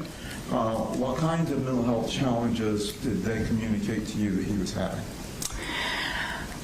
The records were pretty extensive that they provided to me to review. So what I could see was that from essentially intake when he arrived for detention, he was getting workups. He's being fully evaluated for general health concerns, vision, like a well check, dental care, and then mental health needs. And that's where, not too long after intake, like within a few days after intake, he was describing what he said he believed were undiagnosed mental health issues, and talking about, some of the prior things he's experienced, things that he was experiencing then, suicidal ideation, self-harm. And the self-harm, too, was pretty quickly documented in the records. They could see that he... And normally for children who are in care, is DFACS responsible for making sure they get appropriate mental health as well as physical medical issues taken care of? Yes. And would that mean that you and your department and DJJ would need to interface to make sure for your responsibility that all that was being complied with? Yes, and we did. And during your review of the information that you got from DJJ at that time, were you able to determine whether or not appropriate measures were being taken for his mental health? I was able to make that determination. I'd be remiss if I didn't mention, even though he entered foster care, and that was really also when I was trying to do my initial safety assessment, that's a component. I was doing these things at the same time. I also was asking basically any healthcare facility I could think of under the sun if they had any records involving Colt, because I couldn't really get great leads on where he'd gotten care. He was telling me he hadn't gotten anything except for maybe an eye check. He didn't recall going to any doctors. over the course of his life. So I was sending those requests out, and I was also collaborating with DJJ staff to look at what they had. And did you find anything that suggested that he had appropriate private medical care prior to coming into DJJ? No. I was really surprised by like the complete absence of care, because you normally don't see that. I mean, even with some families that struggle, you'll still see that maybe they've been to the pediatrician, prior years, but I wasn't really getting any luck there. And during this time that he was in your care, what kind of other investigations were done by the department to determine what the family life and family structure was like? So I needed to talk to several family members, so I did. I talked to his grandmother, I talked to paternal aunts, I talked to a maternal aunt, I talked to the clinical team at the facility, the educational team, administrative staff. I reviewed all those records, and I was trying to discern, I was trying to discern, essentially whether he was safe there and was getting adequate care, and so I was looking at, what they had in their records at that time for diagnoses, treatment, any behavioral incidents, all of that stuff together. Now, when you're assessing a case for safety, particularly with regard to medical, does the department take into consideration things like failure to provide treatment, failure to provide medical or counseling services if the child looks like they need it, failure to do dental and eye exams? Do they take that into account when they're determining what is neglect and abuse? Yes. Those are, we have various categories of child maltreatment, and generally they're going to fall into, abuse, neglect, or other. And so what I was looking at is all of that information together and trying to separate them out into whether I had enough, I'd met with the evidence, the preponderance of the evidence standard for those different categories. And I ultimately did end up making several substantiations on both parents involving Colt. And what, if you can, what were the categories of those substantiations?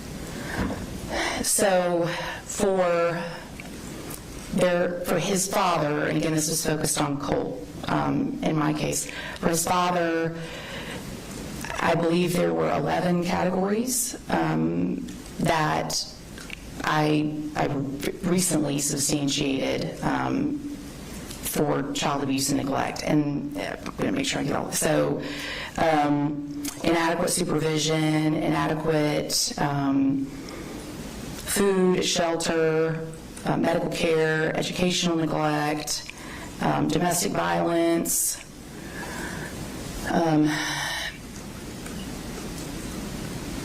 lack of psychological care. Let's see.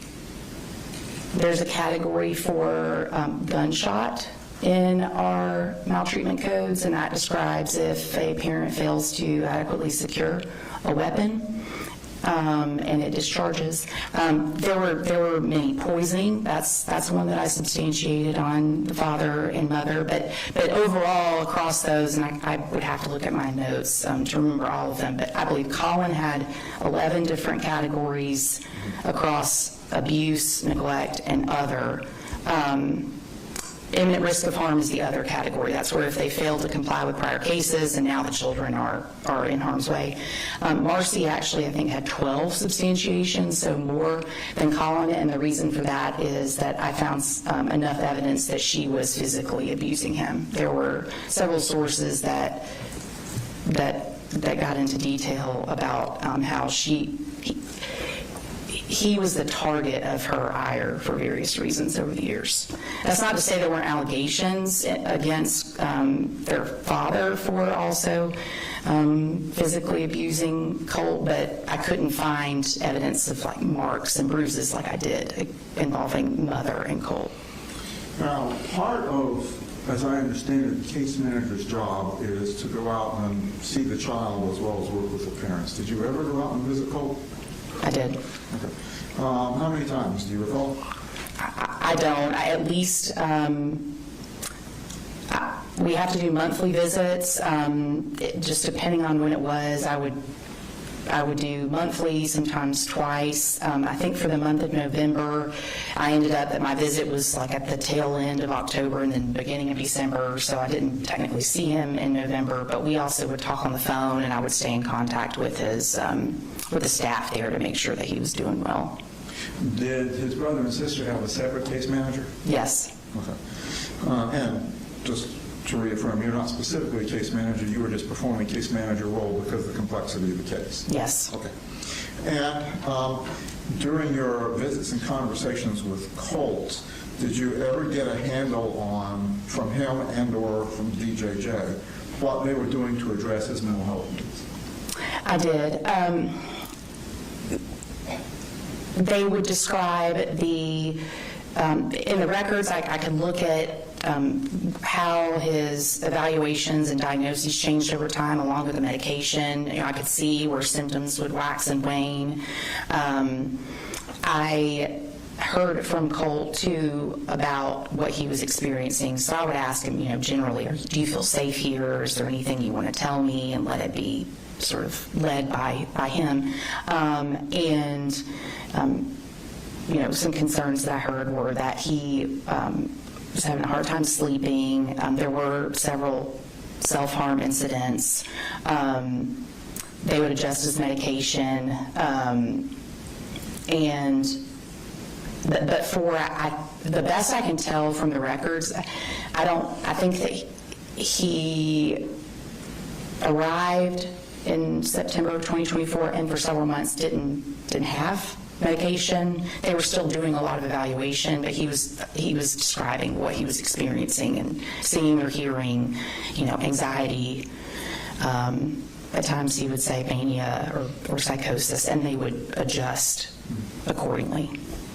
And did the records reflect any improvement in his behaviors while he was being treated? Yes. Okay. Did you have an occasion to talk to the personnel at the YDCs? I did.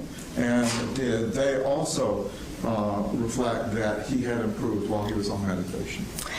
They did. And one of my earliest notes, I think this was in fact my first visit to see him on, I think it was October 8th of 2025.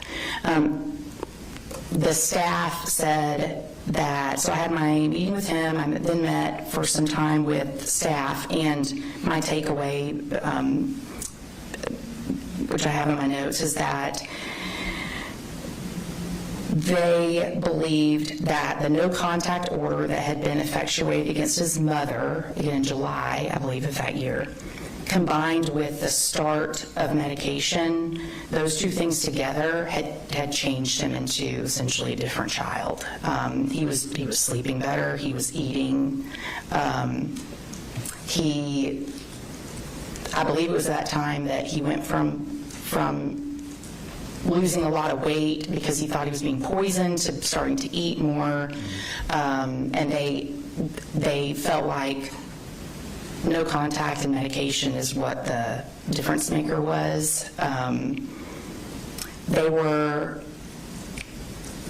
They believed that his mother was fueling this ongoing obsession with school shooters, and that then seemed to change direction for him. He started participating more in a lot of other positive improvements.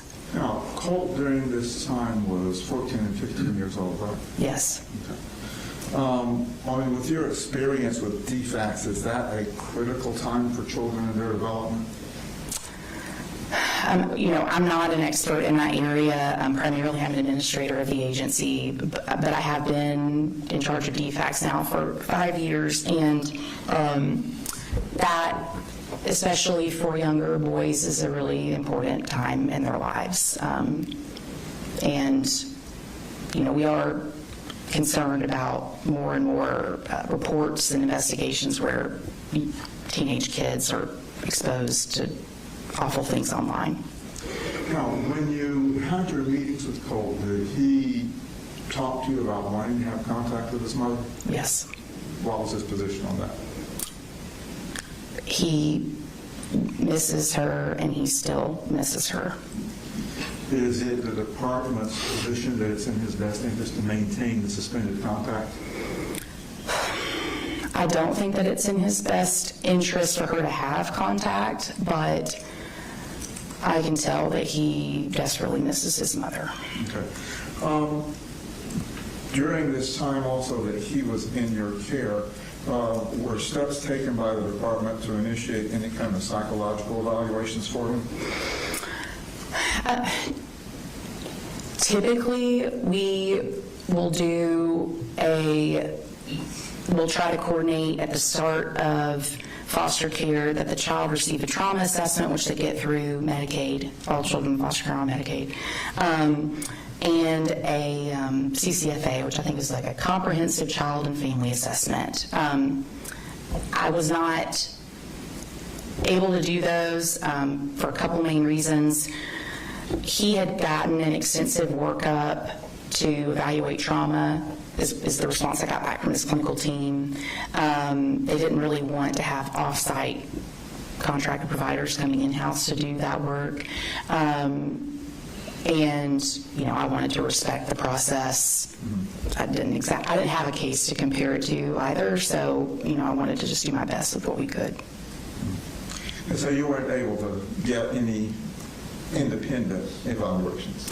No, but based on what I had heard from family members and others, there were some things I would have wanted to get checked. He had some very early school records that indicated it was either a 504 or an IEP with some concerning behaviors, and I wondered if he needed to be evaluated for like autism spectrum disorder and some other things.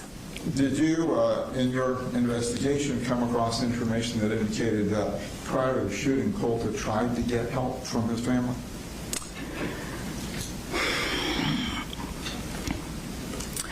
I did. His mother had been giving him Zoloft.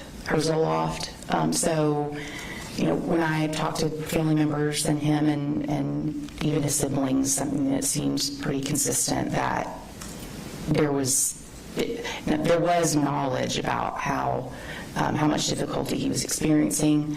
The inconsistencies were more about who knew what, when, and that's what the status was leading up to September 4th. And though he was not brought into care before the shooting, had those concerns been raised to you after Colin and the family moved up to Jackson? Would the department have initiated a new investigation? Say that one more time.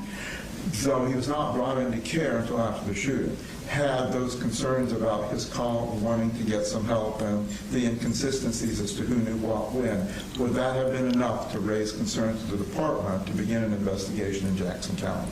I believe it would have been. And while he was at the YDC, were you familiar with what his diagnosis was? Yes. Okay. And what can you tell us about that? Obviously, if it goes into confidence areas that you can't divulge, but what can you tell us about that? So my best recollection is, and this is like several hundred pages worth of documents, so bear with me, but that he came in, he did extensive screenings at intake. There was pretty regular involvement with like clinical review for the symptoms he was raising. There were some self-harm incidents. He was getting therapy, but I think it was the summer of 2025 when he, best I can tell, is when he started taking medication, and then there was consideration for generalized anxiety disorder, PTSD, At some point, there was social conduct disorder. I don't believe that's still a diagnosis, or wasn't at the conclusion of my investigation on that limited record set. There was considerations for malingering that I believe got phased out. He was telling staff that he had. I'm going to politely object. I don't think there's anything untoward going on, but we've already had a forensic psychologist that forensically went through all these things for this purpose and had a detailed report that is presented to the court about all these things. She seems to be trying to go more as a layperson, reading these reports, trying to remember them. I believe it could be confusing in that this has already been presented in a more forensic, professional way, not taken back from her, but like she's trying to remember what she read, whereas the other witness was there. I think because it's the same thing, it's just confusing. As part of her investigation, and this goes to some of the conclusions that she's going to make with regarding the rest of the family going forward in the case, even though we will reach a point at which Colt will be removed from foster care. So obviously the doctor that testified earlier had the background. He was admitted as an expert to go into those things. I recall his testimony. I have extensive notes from it. I'm going to allow her some leeway to testify, but I realize she is just recounting what she's read in reports and that she's not a mental health expert. Thank you, Judge. Okay. So, again, you can go ahead and complete your understanding of what his diagnosis was relative to your investigation. It changed over the course of their evaluations. So, he had reported some family history too of diagnoses like bipolar disorder and schizophrenia, and so there's some notes about that throughout. What happened with Colt's position as a foster child? Well, he was in RYDC. What happened after that? He was essentially in the dependency case in juvenile court. The parties worked out a compromise, if you will, where instead of his either parent being involved in his day-to-day decision-making, that we believed that his grandmother, his maternal grandmother, could do that in lieu of foster care. Okay. So was she given some kind of custody through the foster care? The judge permitted her to effectuate a legal document. I can't recall if it's like power of attorney or guardianship, but something akin to that with the mother. So at some point then, his case was closed with BFACS. Is that right? His foster care case was closed. The investigative part, looking into the allegations of abuse and neglect, has continued. It's still technically open. Since that's still technically open, does the department have a direction that they're going with that? Now that I have made substantiations against his parents, my plan is then to just formally work through the administrative process of closing out the case. If there were new reports that we got, then that could extend it. That's not uncommon either, but that's the status right now. Okay. So then, at that point, then officially, DFAC's connection with Colt will be ended once you close that portion of the case? Yes. Okay.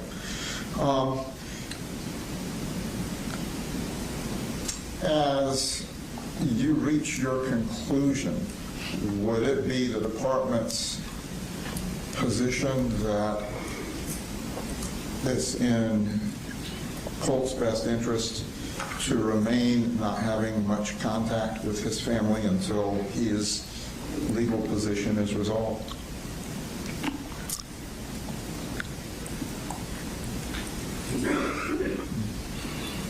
Right now, I wouldn't recommend that he has contact with his parents, although if there was some way that there could be appropriate supervision between he and his mother, then I would consider it because of his wishes that he's indicated recently. Okay, thank you. That's all I have, Judge. Cross, Mr. Smith.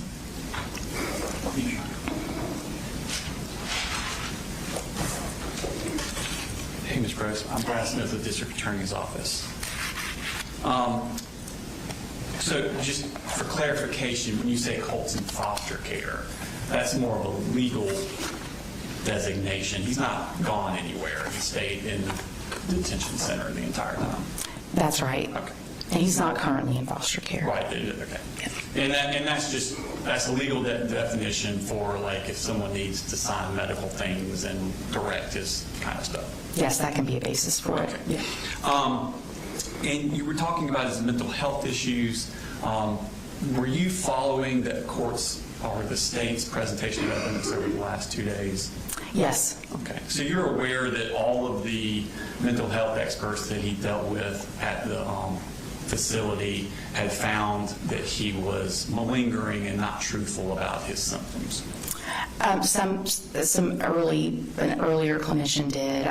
My understanding was that at some point malingering fell off as a diagnosis.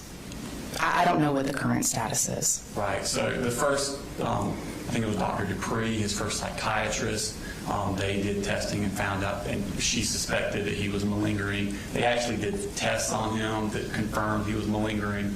He was turned over to Dr. Ackerman, which is a psychologist. He followed him, and all this time he's not being medicated for anything.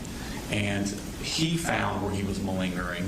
And then he then said, we're going to take away the malingering because he's not saying he has psychotic symptoms at this point. And then he was turned over to another psychiatrist, Dr. Freeman, I believe. Judge, is there a question here? It seems like Mr. Smith is up on for the moment. Correct? Or do you not remember? I don't know that I completely agree with that. Admitting, though, that I'm not a clinician. So, no, I mean, I did see that at some point there was a malingering suspicion. I think it was a diagnosis code in some of the earlier records, but then that it was removed. Dr. Ackerman removed it. That's right, and in some of my interactions with Dr. Ackerman and Dr. Freeman, they indicated that would happen, that they were trying to either rule it in or rule it out, and they thought it might, in fact, be ruled out. But I was that's a limited set of time that I was involved. But the only time that it was in the records that it was ruled out was Dr. Ackerman. And then later on, Dr. Freeman found instances of him malingering to her, or him. I don't know what was beyond that data set or record set. After that he was interviewed by his psychologist, Dr. Richards.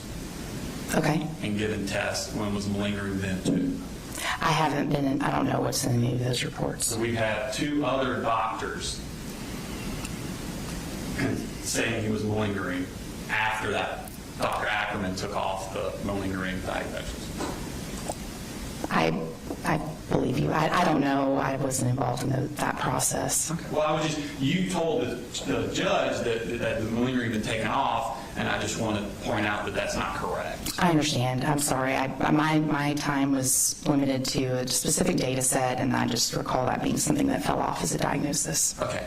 So let's go back to Defect's first involvement with the case. That was started in August of 2021. That was I believe the first report that we received on the family. And that was on Colt had researched how to kill your dad on the school computer. Yes. And he would have been in 6th grade at the time. I believe so. So the first report had nothing to do with Marcy or Colin doing anything to Colt. Not that I recall offhand.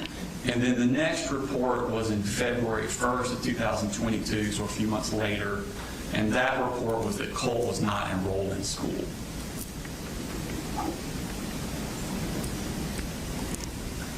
I believe the next report was one alleging physical abuse by Ms. Gray. Okay. So that would have been between the August and the February one? We had the initial August report that you described. We had a report that alleged physical abuse involving Colt, and then we had I believe it was in back to back. We had reports about truancy for all the children. Okay. January, February. I'm sorry. Okay. So between the August of 21 and February 22, around that area is when you had the physical abuse. Yes, sir. And that was Marcy, and it was specifically that she slapped Colt, correct? It was, yes, that she slapped him and that he had a swollen lip. Okay. And then, so then you had, in February, you had, all the kids weren't enrolled in school, but Colt specifically. I believe the report it had for all of the children being that they were excessively truant. It was like over 20 days for each child. And then the next report came in, that was February, the next report came in that November. Yes. And that was Marcy being intoxicated.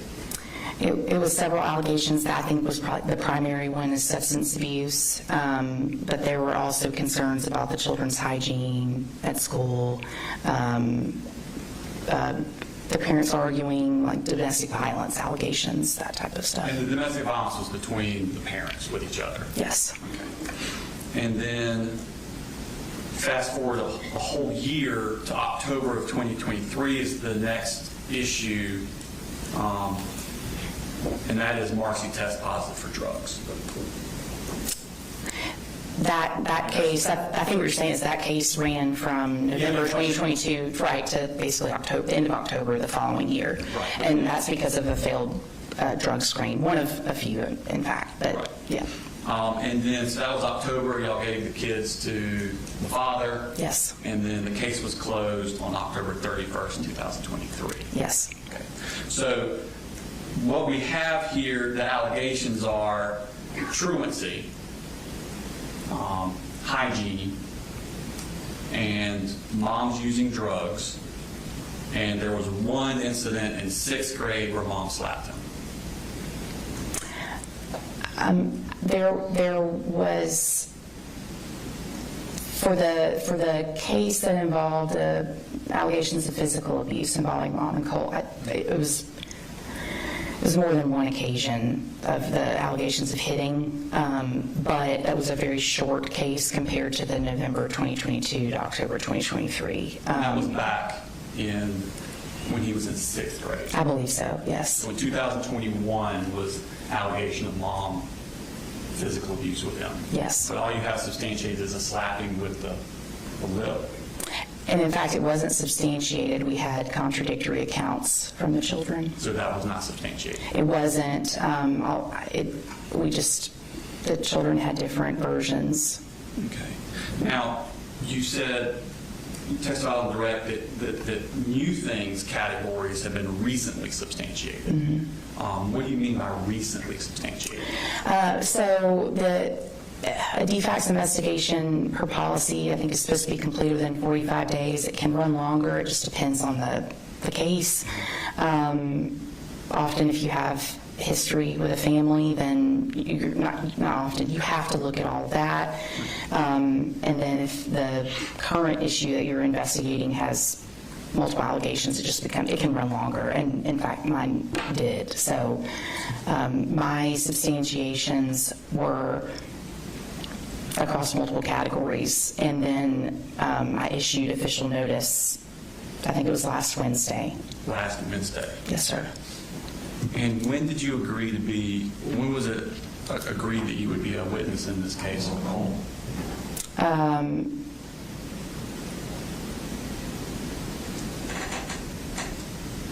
I think that we had talked about it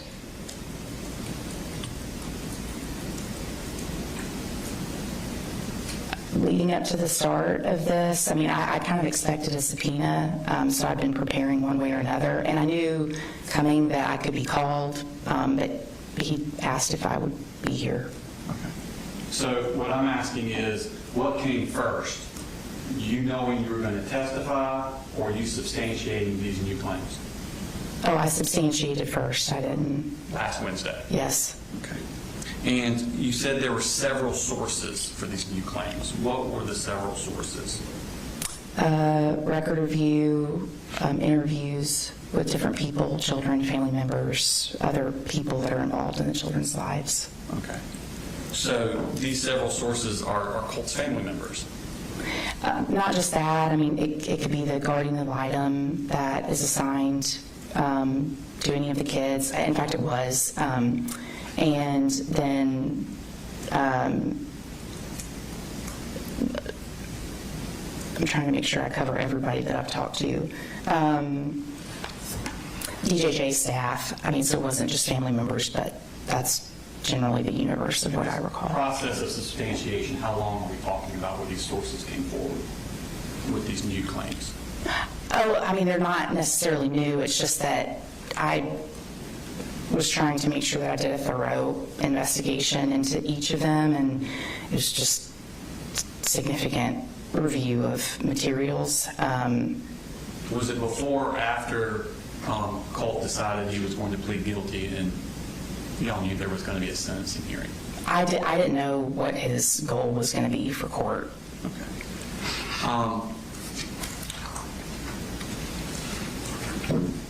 I want to ask general, broad questions about EFACS and what y'all do, and thank you for what y'all do.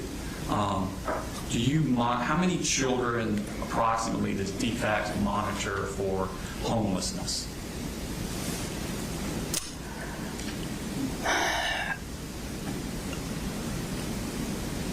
If you mean for open investigations that we have for homelessness, monitoring the children.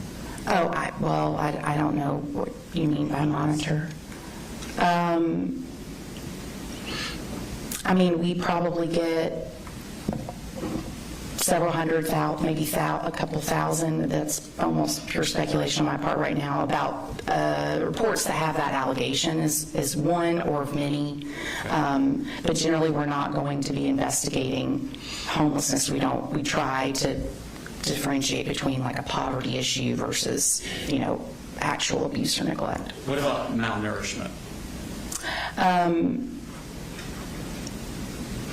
I don't know the number offhand, but I mean, if it's also sort of a sliding scale to try to determine if it rises to the level of abuse or if it's neglect, abuse, or poverty. And so we'll be looking at prior history. We'll look at what collateral sources tell us as part of the initial safety assessment if we get a report that makes that allegation. And how many investigations do you think in a year are for allegations of severe beatings of children? The majority of the reports that we get in any given year are going to include an allegation of neglect. It's going to be primarily neglect in basically every county in terms of number of reports. For physical abuse, I can't recall where it falls in the top 5, but I could probably get that information for you. We have it publicly posted. We're talking hundreds, thousands? Probably thousands. We get, I think last year we opened several thousand cases in general. I mean, so they would fall within those. Same general idea about how many do y'all get referrals for children that had intentionally broken bones by their caregivers?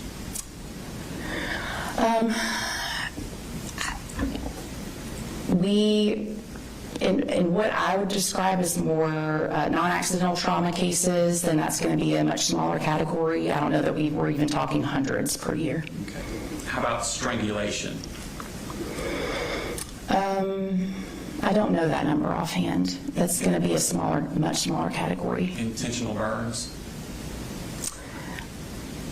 I don't know that number offhand, but I think based on my anecdotal recall of our cases per year, it's going to be higher than an allegation of strangulation or non-accidental trauma. How about sexual abuse? It's going to be a pretty recurrent allegation that we get. That's a pretty large number, isn't it? Yes, it is. How about rape specifically?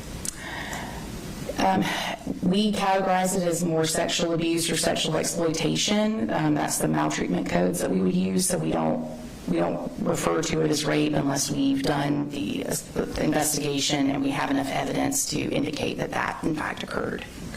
And the last is probably another subset is like child sex trafficking. Y'all get investigations for that? We do. How many do you think you get that in a year?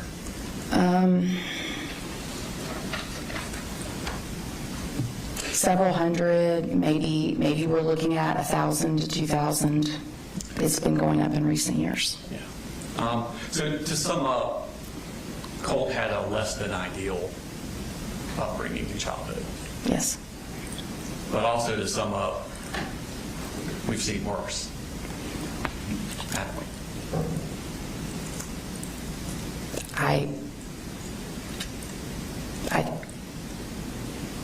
I think that that's fair, but child abuse or maltreatment in general is something we just want to try to avoid or work with the children to address the trauma. I agree.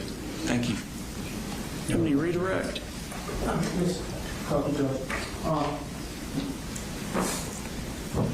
In the context of intensity to a child, does it matter if they were abused by their parent by slapping in the face or having their arm broken? In their view, does it matter? Objection, Your Honor, calls for speculation. Judge, she works with an agency that has to make these determinations all the time and when they're working to reunify. Calls for speculation. Yeah, I'll sustain it. I think slapping in the face is not as bad as intentionally breaking a bone, but got another question. Within the context of DFAC's policy, you don't really monitor cases, do you? You get them on referral? Correct. Okay. So then your resources with the department don't allow you to track every child or every circumstance that exists in the state of Georgia, right? That's right. We rely on reports. Okay. Is it reasonable to believe that not all cases that have severe abuse are reported? Say that one more time. Is it reasonable to assume that not all cases that have severe abuse are reported to DFACs? Yes, it's reasonable. We often will find out later.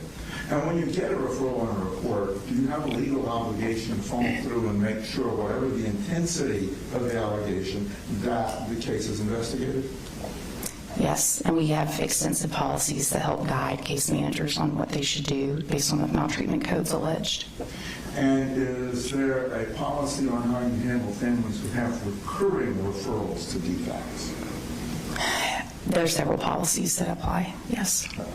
And so if a family has more referrals than, say, the standard, which may be one time over spanking a child, but several things, and it may not be severe each one, how do your policies interpret the way you approach that family? We review all of the records that we have, including just reports, including if we did an investigation, what that is, all the different case types that we would have worked.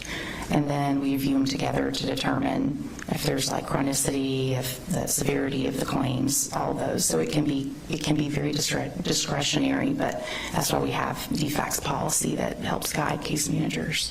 And would recurring referrals raise more red flags than a single referral? Yes.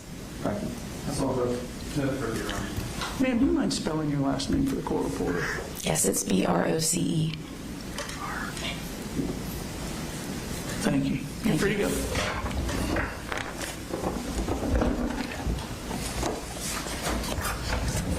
Mr. Allen.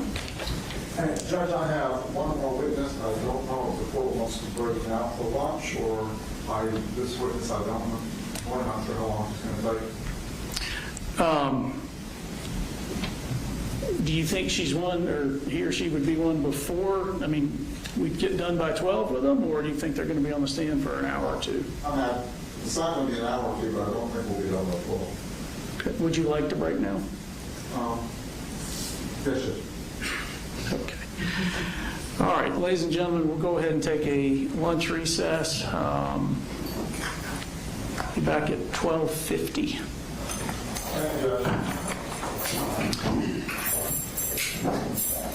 Counsel.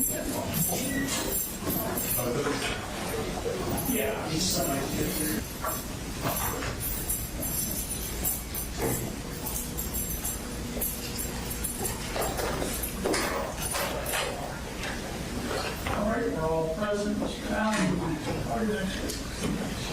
This judge, I'd like to call Deborah Polhamus to the stand.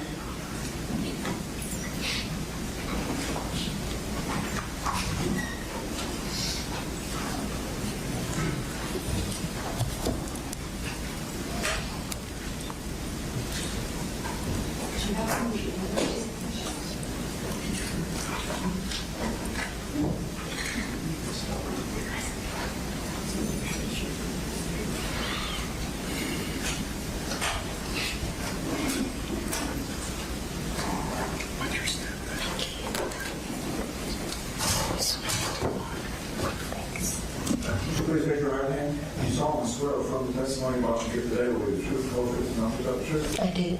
Please be seated and introduce yourself to the court. My name is Deborah Polhamus, Would you please spell your last name? Polhamus. What relationship are you to Colt Gray? I'm Colt's grandmother, maternal grandmother. From the time that Colt was born, have you been involved in his life? From the day he came out, yeah. And how much have you had access to him over the past several years? It was you. Describe that. They rarely visited me, except during the pandemic. They stayed with me a lot then, but I was up there every month for their life, all their life. Where were you living at that time? I was living in Fitzgerald, Georgia. So where is that? It's about 4 hours south of here. Okay. Would you drive up for those 4 hours to see him when you came? Mm-hmm. Okay. Yes. How often would you say during the early days of his life that you were able to drive up? How often? I tried to come every month, sometimes 6 weeks. I was working, and I still had one in college, and I was traveling a lot with her, but I was usually up here once a month. What county were they living in when, say, he was 1 to 5 years old? Statham. And where is Statham in relationship to this judge? Statham is about 4 hours. It's just 10 miles from Wander. Okay.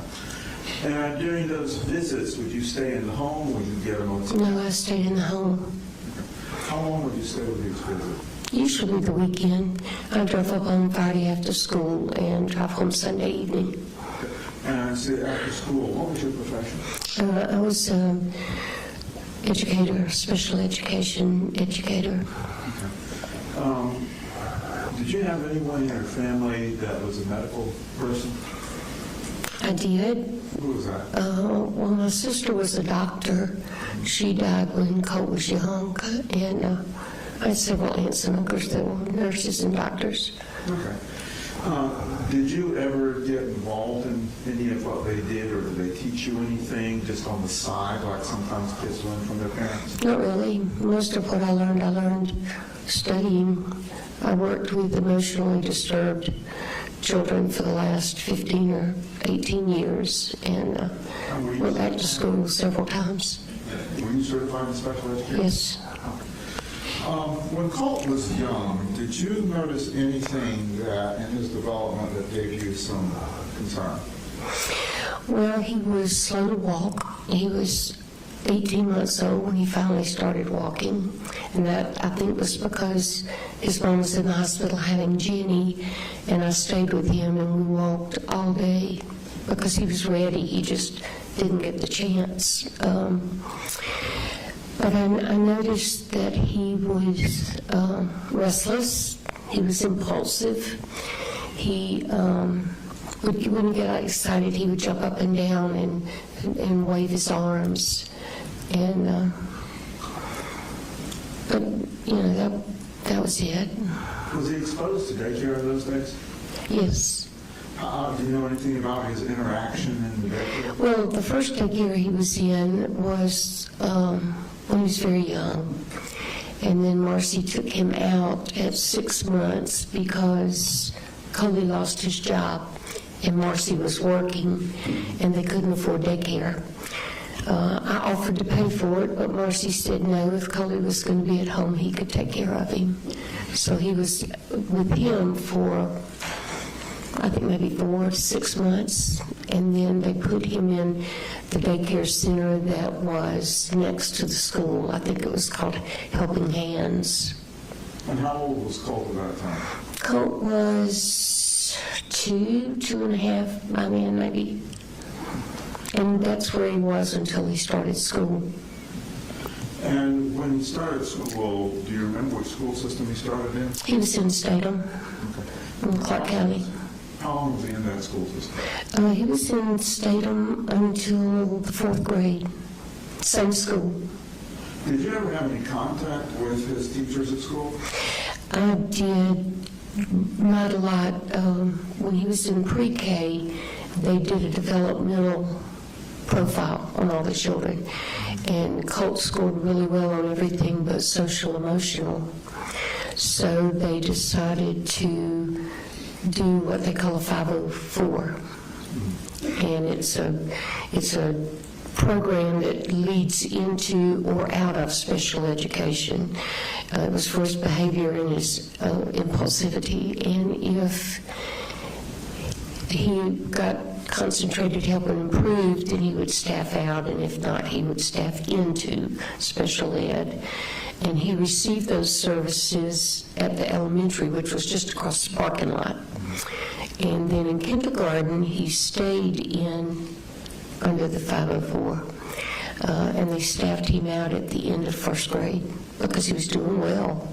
You know, he still had an incidents once in a while, but his grades were well. He was attending, and things just seemed to settle down. How long did he stay in the school system in Statham? He was in Statham through the 4th grade. During that time, how was his parents? Were they having issues with drugs, or was it just financial? Well, they always had issues. They were doing a lot of drinking at that time. And then they got way behind on bills. Coley bought a new truck, and he bought a camper, and he bought a fancy fishing boat, and they got way behind, and they had to sell the farm. And that was the real beginning of the downfall. And how old was Colt when that happened? He was 4th grade. So 4th grade, would that be 8 or 9? Okay. Yeah. And did you notice at that time any impacts on Colt when that happened? Well, he was miserable. I mean, they all were, you know. They got yanked out of their school, they got yanked out of their home, the only place they ever lived. And they moved to Gainesville and rented a house. And Coley was working, Marcy wasn't. Marcy was deteriorating, and they didn't go to school for a long time. And then she finally got him enrolled, and Colt and Jenny both seemed to really like their school there. But they were only there for a few months. They got evicted, and then they went to Jefferson, and they lived there for a while, and things were about the same. I think by that time Marcy had started on some drugs, and they got evicted from that house, and then the pandemic hit, and they came to Fitzgerald. And Colt would have been about 10 years old during the pandemic? When they were down in Fitzgerald, did you notice anything about Colt and his relationship with his parents? Well, Marcy got a job. Colt and Jenny stayed with me most of the time because I was doing school with them. Jenny spent the night a lot. Colt would go home. They moved all of their stuff into a 1,500 square foot house, and you couldn't walk in the front door, and it was all turned upside down. And they were just miserable. I mean, you know, they didn't have anywhere to play. They couldn't nowhere to sit down and watch TV. So they stayed with me most of the time. And how was Colt's social interaction at that time? He didn't have any. You know, during the pandemic, they were staying with me. I took them swimming and things like that, but they didn't really have any contact with other kids. I got them in school, and I would take them, well, in the beginning, Coley would take them. Coley didn't work. he never did get a job during that time, and so he would take them to school and pick them up. We got Colt signed up for football, and he played football and had a really good time doing that. And Jenny was playing soccer. And then after DFACS got involved, Coley was not actually named on the initial report. It was just Marcy. So Coley got mad and just decided he was going to move them back up to Atlanta because he didn't want to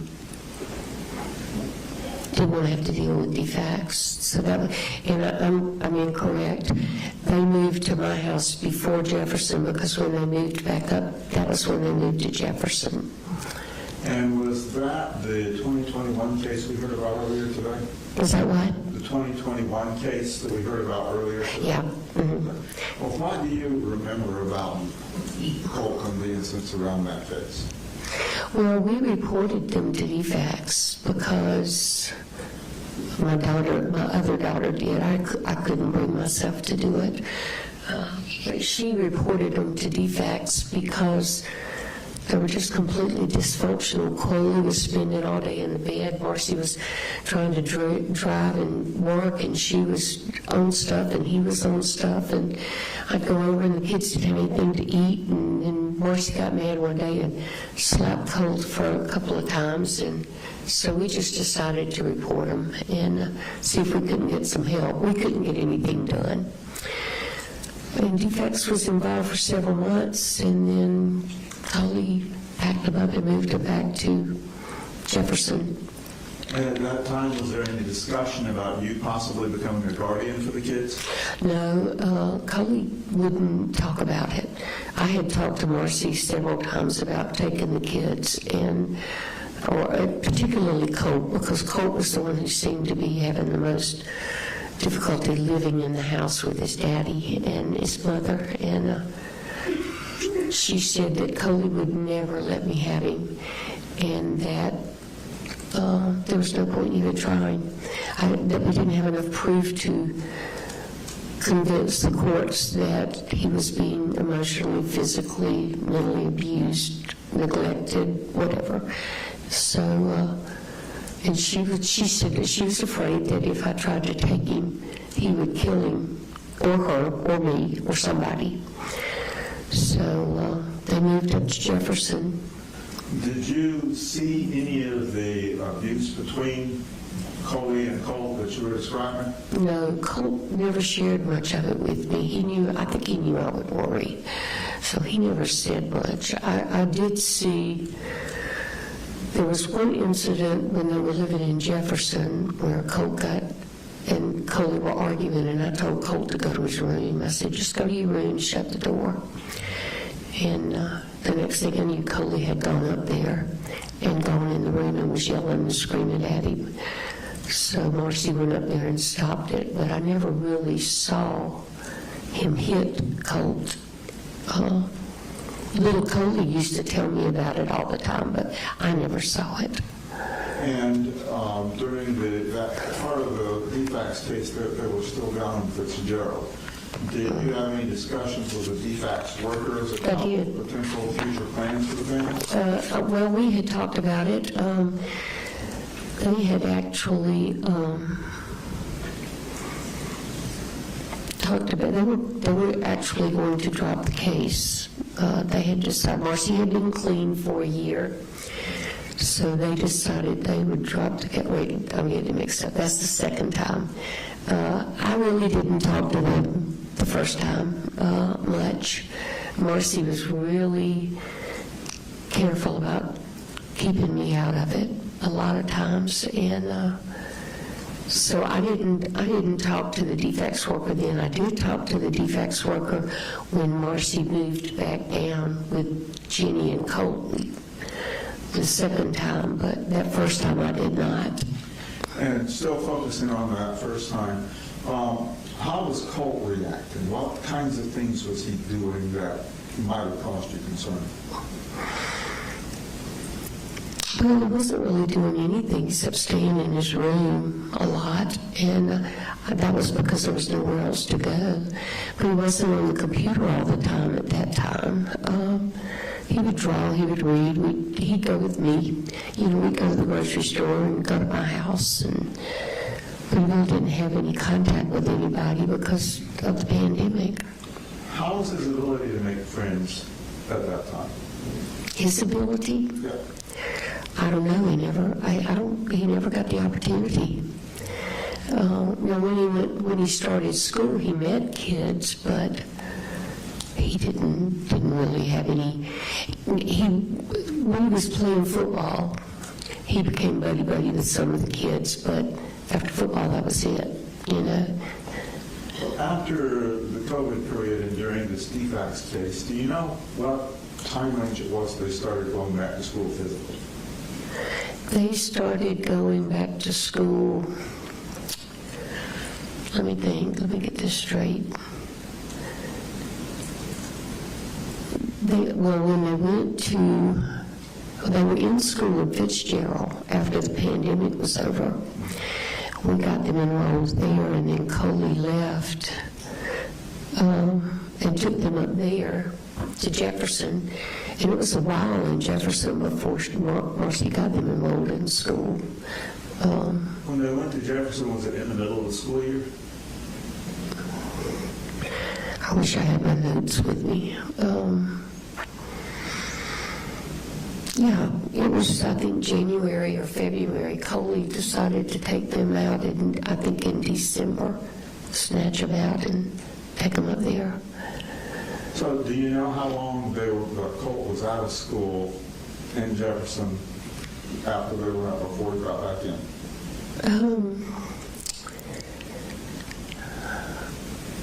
I'm trying to think. That would have been the 7th grade. And he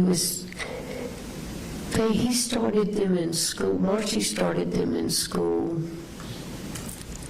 not long after they got up there. And then they got evicted from Jefferson, and they moved to another area in Jefferson, another house, which put them on the other side of the county, so they had to start on a new school again. And they were there, I think they finished out the year there. And then in the 8th grade, that was when Colt didn't go to school. I went and got Marcy and the other two and made them come to Fitzgerald, because I couldn't keep myself spread that thin. And Colt chose to stay with his dad, and he didn't go to school at all that year. And so during his 8th grade year, he was solely with his father? There was a time that he came down, I think in the summer, but I don't think he came down during the school year. And how often were you able to go back and forth with the kids down living with you? How often were you able to go back? I went very few times because Marcy was, by that time, she was pretty strung out, and I had Coley and Jenny, and I was taking them to school, picking them up, feeding them, and trying to keep up with her, and so I didn't get up there very much. We didn't even talk a lot. During the time they were in Fitzgerald, was Marcy still having the drinking and drug problems? Yeah. Did DFACS get involved again down there? Yes, they did, and that was when I talked to the DFACS worker, and she got off of them, and then she went for a while without taking any and was passing all the tests, and but she never did really quit. Not then. She did at one point, but she had started back by then. Was that the time that Coleman took all the kids again and moved back up because defects gave him or custody? Yeah, that was when the incident happened with Marcy and me. And I called DFACS. Marcy told me that DFACS had decided to drop her case because she had been a year drug-free. And I called the DFACS worker and told her that Charlie and I were going to Virginia for a week and that the kids were going to be staying with their mom and that I needed to know if they would stop by and do a checkup just for me. And they said sure, and of course they stopped by and she tested positive for 3 or 4 different things. And I was still in Virginia, so that was when they called Coley. They had to leave her with somebody and they couldn't leave her with me, so they called Coley, and he came and got him. And just to clarify for the court, who is Charlie? Charlie's my husband. Okay. And all this time the kids are back and forth in your home, Charlie's there too? How much conversation or interaction did you have with Colt during the time the kids were down there and he was up with his dad? Not a lot. I went up, I think, maybe once or twice, and we talked on the phone some. But Coley was real good about changing I shouldn't say that. But little Coley, the last time I was up there visiting when the kids were with their daddy, little Coley kept begging me to stay. And I told him, I said, I'll come back. I'll be back in a week or 2. And he said, Mimi, my daddy's always so much nicer to Colt when you're here. And I sat down with him and I said, well, what does your daddy do? And he's always yelling at Colt and he's always fighting with him and he hits him. And you know, that was out of the innocent mouth of a child. Little Coley was 8 at that time. So it was still going on, but I never saw it. You know, Coley was always hunky-dory, hey, Mamu, come on in. But apparently it wasn't that way all the time. So when the other 2 children were going back then with Colin, was he up in Jefferson County area still? I mean, Jackson County area? When the kids went up there? Yes. No, he was... He and Colt had moved to Bethlehem. While I had Marcy and the kids, Coley told me that he wanted to try to find a place that was less expensive because he only had his income. And so he found the house on Harrison Mill Road in Winder, and they moved there. And when the kids came up, that's where they all stayed. And when they moved to Bethlehem, did that cause a disruption for Colt's school? It caused a disruption for Colt because, he made the comment to me that he loved Jenny and Coley, but it was always so much more chaotic when they were there. You know, apparently he and his dad had kind of settled into a groove, and he was afraid it was going to get turned upside down. But by that time, Colt was spending a lot of time on his computer, obviously, and I just didn't realize it. But you know, when he come out of his room and we'd sit and talk, it was just like Colt, you know, in the beginning. What, if anything, did you notice, or what event happened that made you start worrying about Colt, specifically with his development and mental health?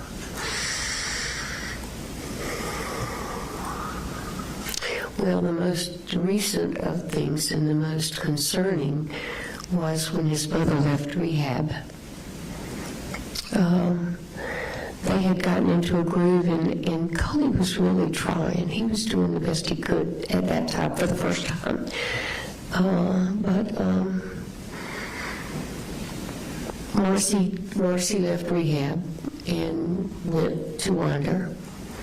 Approximately what year range is this? I'm sorry, what? What year, what time frame is this? This was in June, July, before the shooting. Okay. And, A few months before the shooting? yeah. Okay. And she, the day that she got there, I got a call from Jenny, and she said, "Mommy, my mama's here." I said, "No, I just talked to your mom last night. She's still in rehab." "No, she's here." I said, "Well, let me call you Daddy." And I hung up, and before I could call Colt called me. "Mommy, did you know my mama's up here?" I said, "No, I didn't until Jenny just called me and told me. So let me call Coley and find out what's going on." Well, from that point on, it just slowly deteriorated. And what kinds of behaviors was Colt exhibiting that caused you concern? He was much more anxious, much more verbally abusive and hostile. Even to me, if you were in here and heard all the conversations when in his dad's trial, he had never talked to me like that. And that was an indication to me that he was really, really struggling. Did you try to suggest anything for Colin or Marcy? I talked to him about getting some help for him, getting some therapy or some kind of treatment, and I always got met with the same thing. "We'll call the doctor. We'll call somebody. We got to wait for the insurance to kick in." And I told him, I said, "I'll pay for it. Just get him some help, you know." As a special ed teacher, did you have any concerns about specific issues with Colt or just wanting to find out what's going on? Well, the thing I was most concerned with in those last weeks was that he just got highly, highly agitated and impulsive. And he began having, the last couple of weeks when I was around him, he was having irrational thoughts. And he was almost to a point of not making sense. Sometimes when he would talk, just erratic. What did you know about the gun that Colt had? I knew that his daddy bought it for him for Christmas. Cole told me that he got it because Colt seemed interested and he really wanted to find something that they could do together. From the time Colt was little, Coley talked about taking him hunting, Of course, he bought the gun and went hunting once. That was kind of the way things happened. But I didn't know that much about the gun itself. I knew it was an AR something, but that didn't mean anything to me. I knew it wasn't a handgun. Did you ever see it directly in Colt's possession? I did. He came in the kitchen and showed it to me when I got up there at Christmas. And then once when I was in his bedroom, he had it in there and he showed it to me and talked about how you load it and how you shoot it. Did that cause you any concern that he had the gun in his bedroom? Honestly, it didn't at first because my daughter had BB guns and she kept them in her room. I mean, we never had real guns, but Coley kept guns all over the house until Marcy sold them all. When they lived at the farm, he probably had 20 or 30 guns. And some of them were locked up, but most of them were just sitting in the corners. My daughter always told me it's a miracle I didn't get run over by a train. I'm so oblivious to things, but Colt didn't walk around with it all the time. It was just in the corner of his room, and I just honestly didn't think anything about it. And then in the June event that you were referring to in 2024, did anything come up that made you concerned that he had access to a weapon based on his increasing aggression and anxiety? No, I asked him one day if he kept a dinner all the time, and he said some of the time, and then he told me that he had asked his dad to put it up for him. And then the last time I was up there, he came in and said, I told my dad I wanted him to lock my gun up. This was when I fell and broke my hand the week before the shooting. And I just figured that Coley did. And did Colt's behaviors ever rise to such an extent that you attempted to get some kind of appointments in place for them to? Yeah. No. Colt had a really bad panic attack at school, and the counselor called his dad, and his dad told him he couldn't come and get him, he was at work.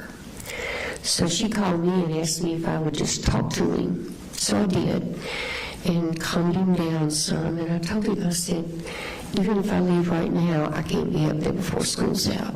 You're going to have to stay there. So just stay in the counselor's office and sit down and do some deep breathing, and I'll be up there in the morning. I'll come up in the morning. So I got in the car the next morning and drove up there. He called me when he got home from school to let me know he made it home okay on the bus. And I went up the next morning, and Colt was at home. And I asked him how he was feeling. He said he was feeling better. And I told him that I was going to the school, and I went to the school to meet with the counselor.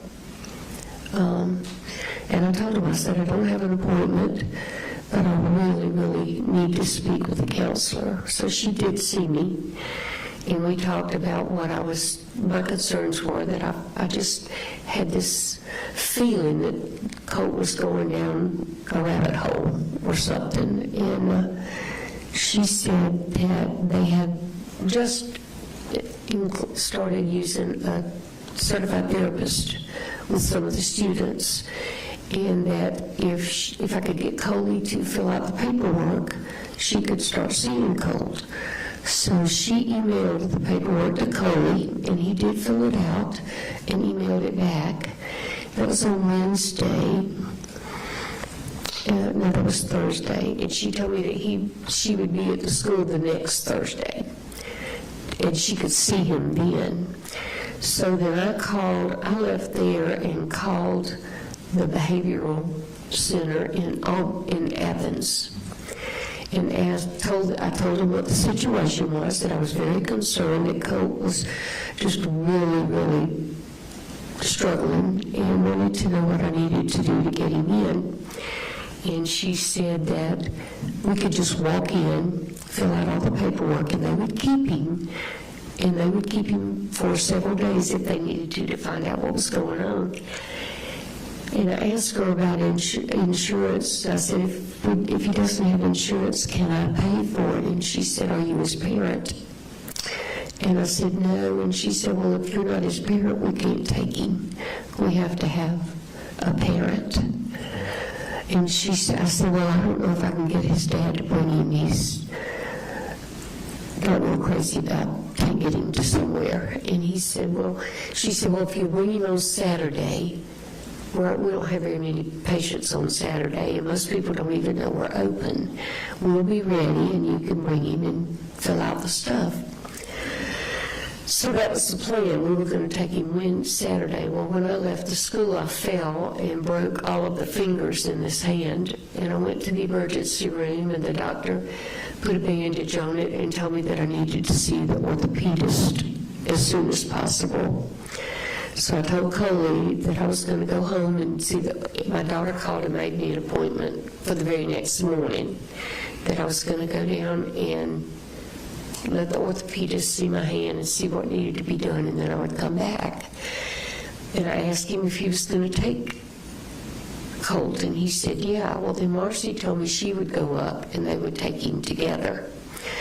So I came home, went back to Fitzgerald, met with the doctor Friday, and Saturday morning Marcy was still at the house, and I asked her, I went by there, she was staying at my mom's house by then, and she said that she and Coley had gotten into a big argument and he wasn't going to meet her to take Colt to the doctor. So we didn't go. And of course, you know the rest of it. And what week was that you broke your hand and you set up this? That was the last week of August. It was the week before the shooting. So that appointment would have been on the Saturday before September 4th. And then, from what you just said, they never made the appointment. Okay. Well, I actually made the appointment, they just didn't go. They didn't go? Yeah. And did Colin take any other steps between that day and September 4th? I called 2 or 3 times to find out how things are going, and he said, oh, things are good, Colt's been fine. Colt didn't have a phone by that time, so, no, he did. But I called him and he didn't answer. And then, When did you first find out about the shooting? about the shooting, Yes. I was at the house, and Marcy was over there, and Coley called, and he called Marcy. Marcy didn't answer the phone, so he called me and he said, I need to talk to Marcy. I said, she's right here.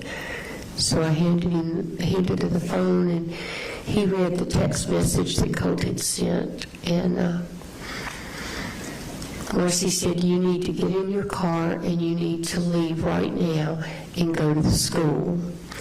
And she called the school and talked to the counselor and told the counselor that they had just gotten the text message. She had by this time gotten one too, and that she was terrified that something was happening and that they needed to go find Colt. So. Did you drive up to? We did. We left just a little while after that.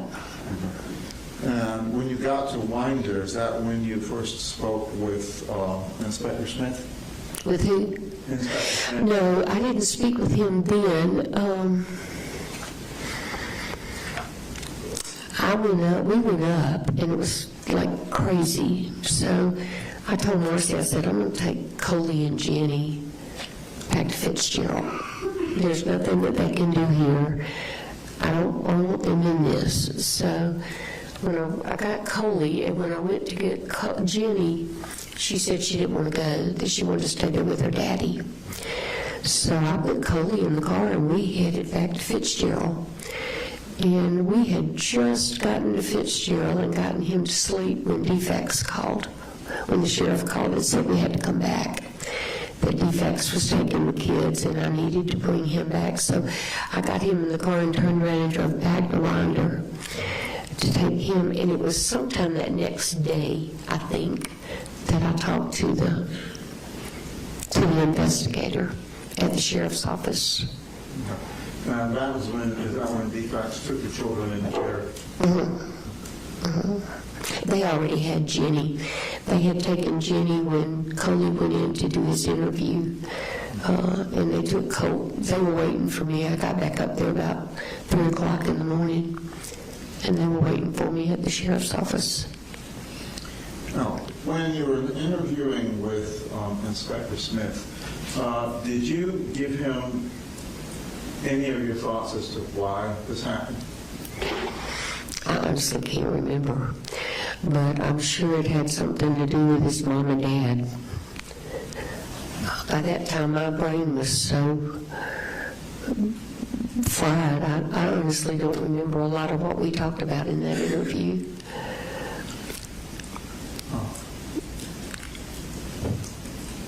Had it been your desire for Colt to get mental health treatment? Did you want him to have mental health treatment? Absolutely.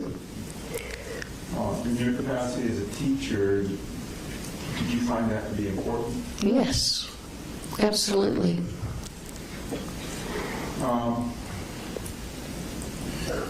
At this point, nothing we can do to change the truth.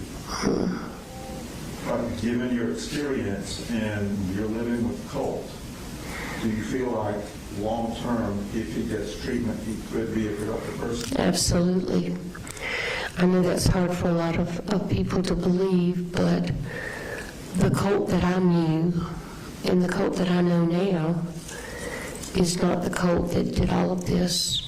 His mind was so distorted and just discorded that he had convinced himself that this was the way for him to go because he could be somebody. All he ever wanted was to have a friend.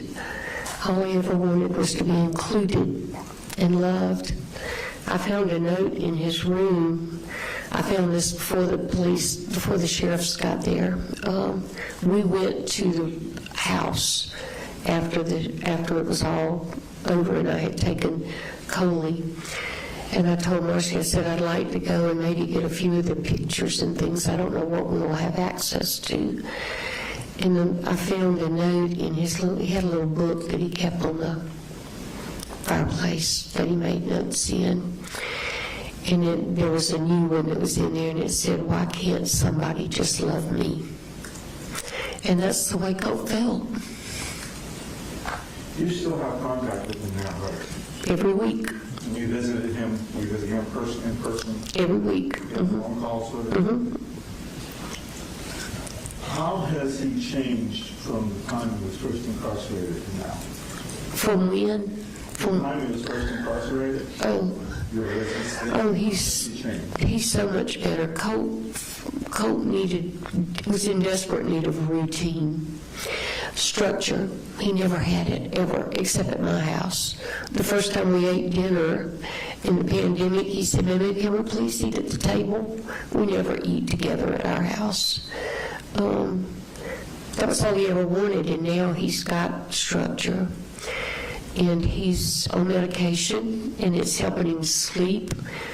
I called Dr. Friedman one day while he was at his first facility. Colt was still talking about hearing voices, and I said, well, do you know which voices you're hearing? He said, it's mostly my daddy. And I called Dr. Friedman, and I said, Colt has been tormented by his parents and his daddy all his life. I don't want him tormented the rest of his life. You need to do something to help him with these voices. And he did. He put him on medication, and it really helped. And now they put him on something to help him sleep, and he's thriving. He's getting a lot of therapy at the new facility, and he's got a little more space, and he's more like the Colt that I saw growing up than he has been in 7 years. Is he active in school? Education program? Has he listed to you some of the things that he wants to do at this facility? Well, not necessarily at this one, because he won't be here that much longer, but when he gets moved to a long-term facility, first thing he wants to do is go back to school. He wants to go to school and study. He's been doing a lot of reading, and he's starting to work on his GED. And he's been we've been talking a lot about mediation. The group that he's with, sometimes kids will get into arguments. And one day he told me that two of the kids were arguing, and he said, I just kind of got between them and tried to talk them down. And I said, well, that's called mediation. Maybe that's where you need to look. You could become a mediator as much as you needed help. Now you can give it to somebody else. Have you been in contact with the administrative folks at the YDCs that he's in? Yes. And have any of them indicated to you that he has behavior issues that disrupt other or towards other people? The first facility, the only thing I heard was when they shared with me that he just was really restless and seemed agitated some. The therapist that he had there was really good at working with him, but he left, and then when they started him on medicine, he got even better. I actually had a conversation with one of the counselors from his new facility the other day. He called just to check in, and he said that Colt was doing really well. That he's doing well in school. He abides by the rules, and that's all he ever needed was to know, this is what you need to do, and he'd do it. But this court is going to make a decision on what to do next. Do you have a request of the court as to what you would like for them to decide? Well, obviously, Colt pled guilty because he did it, You know, there's no denying that. He's accepted that responsibility. We've talked at length about remorse, how bad he feels about it, and how he wishes he could change things, but he can't. I would like, obviously, as his grandmother, and knowing what a great person he was before the trauma and since, I'd like to see him have a chance at some point to prove himself, to mediate, to do something productive. And I told him, I said, if you don't get out of prison, you can do it there. But if you do, you need to make sure you're ready to shine and show people that you are worthy. Seek forgiveness and go on. Thank you. That's all I have, Judge. Cross.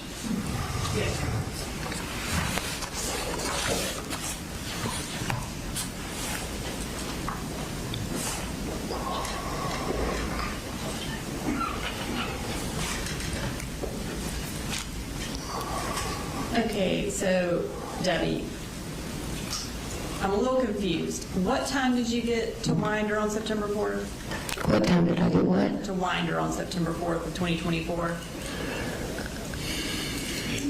It was after lunch. So you left at like 10 o'clock to drive up here. No earlier than 2, right? No, it couldn't be earlier than that because, you mean on the day of the shooting? On the day of the shooting. Okay, no, we didn't leave until probably lunchtime, got up here around 4. Okay. And you're saying you got there before law enforcement arrived at it? No, they were all over the place.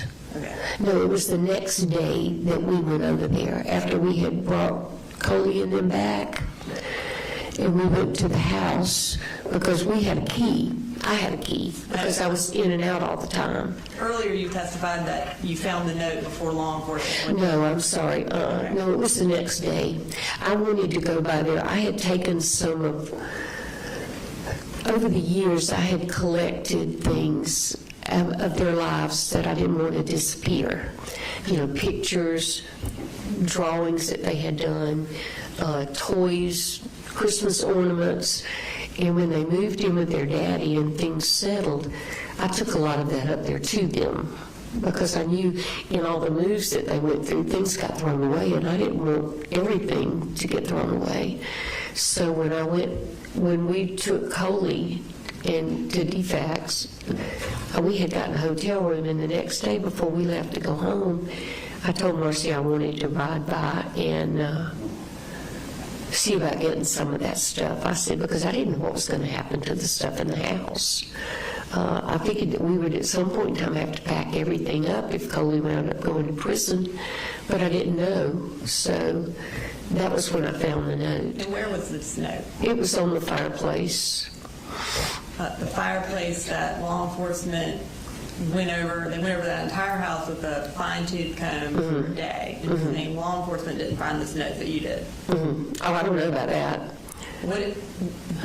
Where is the note? Did you give it to law enforcement? No, it's at my house. You didn't think that would be important to give to your attorney or his attorney?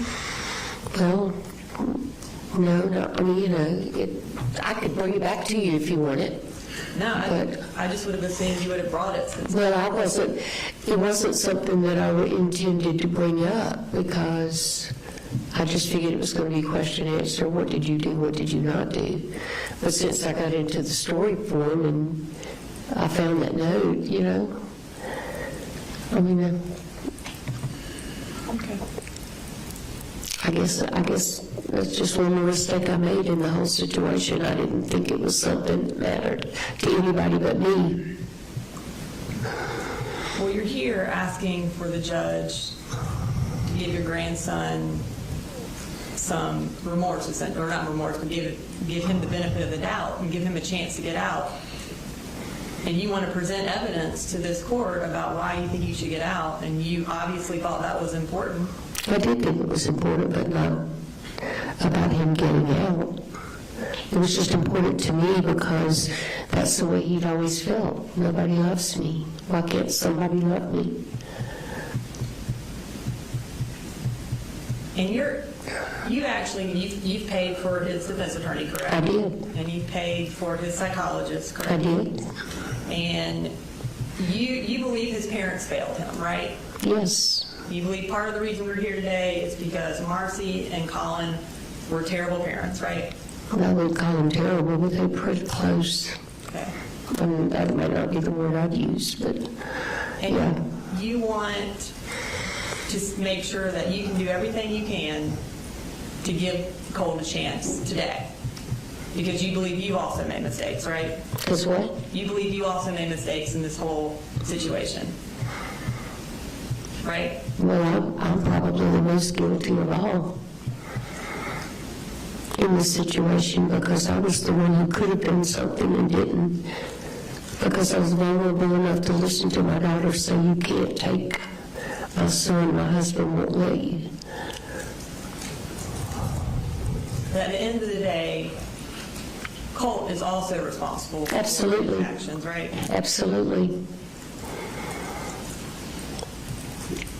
And you've been in here this whole time during the sentencing. You've listened to everything that the state has presented, correct? And one of the things that we presented was a jail phone call between Colt and Marcy, and you were present for that on December 5th. Most of the calls that they took, I wasn't even in the room.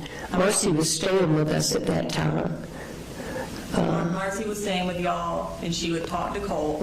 You would also drive her up to see Colt, right? Because she didn't have a license at that time. And on one of these calls from December 5th of 2024, you're in the room when they're talking about watching documentaries of mass shooters, correct? And Colt actually wanted you to watch some documentaries. And you did. And he wanted to know if you saw some similarities between him and James Holmes, right? Okay. And you watched it, and you said you saw some, but not a ton, right? Yeah. And you did that because he wanted you to watch it, right? Well, he asked me to watch them, but the main reason I watched them was because I wanted to see what it was about the shootings that was so intriguing to him. And so this is 3 months after the shooting, Yeah. after he committed his own mass shooting, and he's still watching documentaries, and you're watching them for him. No, I wasn't watching it for him, I was watching it for me. But you watched it because he asked you. I did, yeah. And on that jail call, we don't hear you say, stop watching these, what are you doing, right? You do it. You don't call his counselor, you don't call DFACS and say, hey, Colt's still watching documentaries, he needs to get some help, right? You didn't do any of that? No. Okay. But I didn't realize he was still watching them. I thought they were documentaries he had watched before. I didn't know that he had access to any. Once he went to YDC, he didn't have access to anything. But you know he's still talking about it and Yeah. he's still interested in it. Yeah. And you actually watched it, like you just said, because you wanted to see why he's so interested in these things. Ask and answer. And you do stuff for Colt because you don't want him to get mad at you, right? You want to placate him. I want to what? Placate him. You want to do what he says so he doesn't get mad at you. No. I tried to help Colt because nobody else was helping him.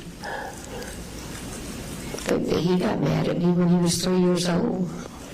But that was okay. And kind of as you were leading up, as we're getting closer to the shooting back in August and September, he was getting mad at you a lot. Sure. Okay. Yeah. And there were lots of red flags that were popping up everywhere. He's got a gun in his room. He's interested in mass shooters, which everybody knew about, right? He actually called you and asked you if you would still love him if he did something terrible.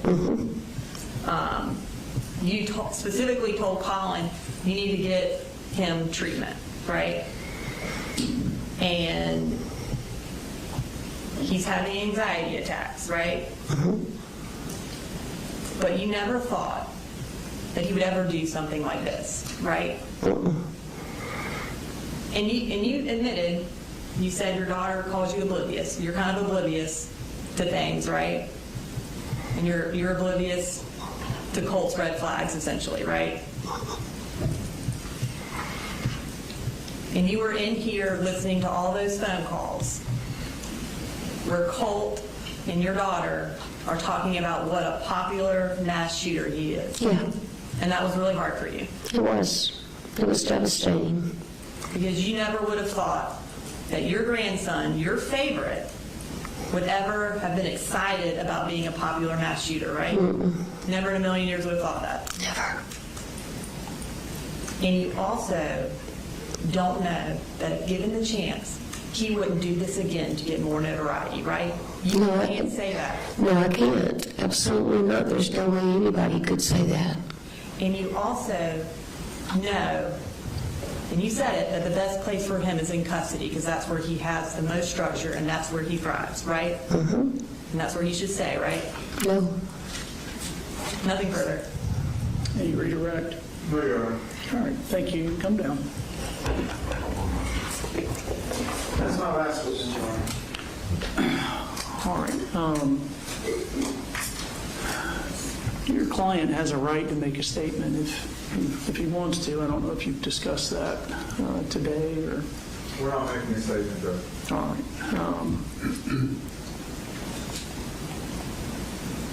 You all ready for closings, or do you need a break? I'd like a restroom break. All right. Take 10 minutes.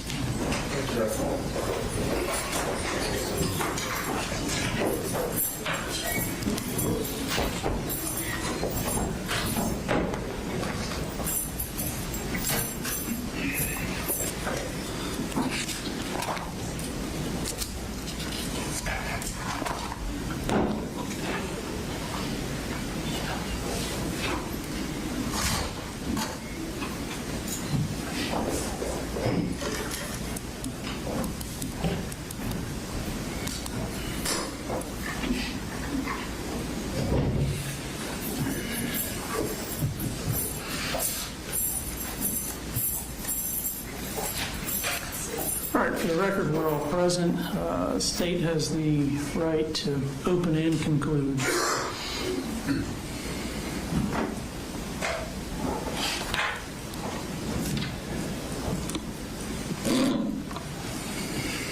Your Honor, the impulse in something like this would be to give an impassioned plea, but I can't match the eloquence of the victims when they spoke on Friday, and I cannot comprehend the depths of their loss. So I will leave that with them, because I think they touched on it perfectly. But I do want to talk about Mr. Gray. I think it's become abundantly clear through the state's presentation of evidence that the ultimate goal of all of his actions and his underlying motive was to be famous, not in the sense that we adults think of fame, but specifically famous and popular within this subculture community known as the TCC. He self-identified as this, and he was an active, exuberant member of this group.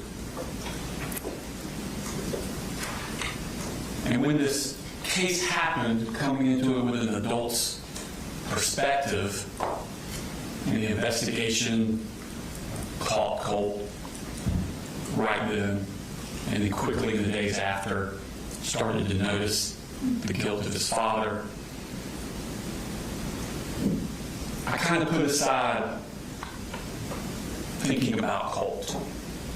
And as the father's case went forward, I focused more on the father and what the father was doing. And it wasn't until after that trial, when we thought about this trial and this sentencing, that I started turning back to what was in Colt's mind.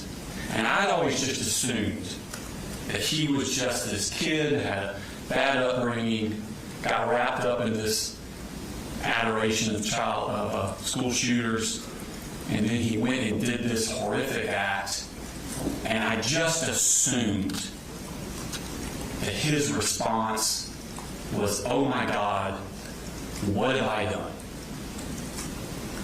And it wasn't until this summer when I started digging into what Colt was thinking that the horror of what happened is not even the end of it. Because the shooting was not the culmination of the plan.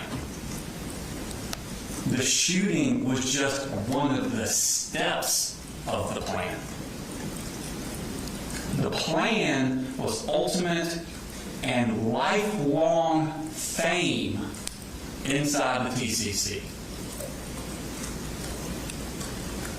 He took steps before the shooting took place to put Easter eggs, callbacks into the case, anticipating today, anticipating these things, us being here, releasing them into the wild to keep his fame going. He put symbols and phrases on his rifle that all pertained to things that were important to the TCC. He staged his computer to look like Adam Lanza's. If you notice in those pictures, Adam Lanza had multiple screwdrivers around it set up in the middle of his room. He had multiple screwdrivers set up in the middle of his room and a hard drive open, exactly like Adam Lanza's. And it's not a coincidence, because you heard in his jail call him say, wait till the crime scene photos of my room are released. He thought about it ahead of time. The day he's doing the shooting, and he's supposed to be so lost in his mental illness, he has enough wherewithal to stage that in anticipation of the day in the future when they would be released. He sends the same text messages minutes before the shooting that Nicholas Cruz sent minutes before his shooting. This is not someone who's in some sort of uncontrollable emotional breakdown. He is still calculating up to the second of the shooting. He places his notebook on the desk to be found with all of those Easter eggs, referring back to Nicholas Cruz, Adam Lanza, James Holmes, because he knows they will be released at his trial. And then the shooting came, the next step of his master plan. Jason Smith interviewed him within the hour of the shooting. And he continues. He has the mental wherewithal within an hour of the shooting to place more Easter eggs, more callbacks inside that interview. The purple gloves. He must have said the word purple 5-6 times. Calling back to Kyle Rittenhouse. Telling them that he called the hotline. A blatant lie, and another callback to James Holmes. He's saying this with more steps are being done to his ultimate goal of eternal fame after the shooting. He mimics Nick Cruz's arrest interview. I hear voices. Oh, I blacked out. This is not someone who's in an emotional breakdown and realizes, oh my God, what have I done? This is someone who's in the midst of their plan and they're still going through with it. Within a month, he's getting the word out through his mom. He's looking to see the posts, if he's popular or not. He has already sent pictures to Mandy for Mandy to release. They're released. He's so excited. And make no mistake, Marcy's disgusting, and her actions are contemptible. But he's the one that's directing her what to do.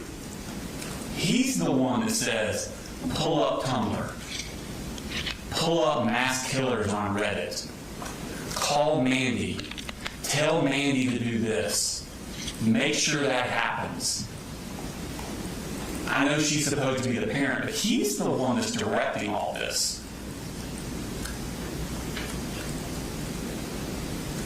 On the day of his court hearing in May of 2025, 9 months after the shooting, he came into this courtroom for a hearing where the weight of what he has done is supposed to fall upon him. And he's supposed to contemplate his rehabilitation, his sentencing, what is going to happen to me legally that day. But what does he do that night when he gets home? He's back on the internet, back in the TCC, concerned about what those people in the TCC think about his hair. And he's saying, get the word out. I'm going to grow my hair back out because they liked it longer.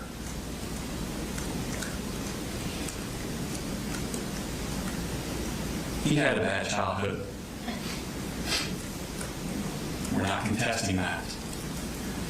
But the childhood he had, and to try and say that that had anything to do with what he did, is offensive to the thousands of children in Georgia who are truly, truly brutalized every year. I know he's had a bad upbringing, but like I said, the defects. In this courtroom, we've seen a lot worse. And he's the only one in the history of Georgia who has ever taken an assault rifle into a public school and opened fire on perfect strangers simply so he could be famous. This is not easy, Your Honor. As the son of boys, or excuse me, the father of boys, I understand completely what Dr. Richards said. 14-year-olds have not fully formed into what they're going to become. I completely agree with that, and I understand that. But we've seen no evidence he has any ability to develop a conscience or any ability to ever fully value human life.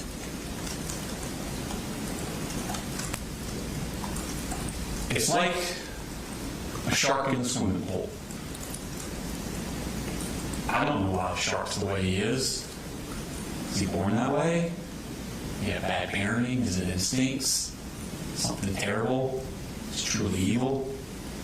I don't know why the shark is the way the shark is. But I do know one thing. He can't be in my pool. Colt Gray cannot be in society. And I ask you to sentence him to life without the possibility of parole. Thank you, Mr. Allen.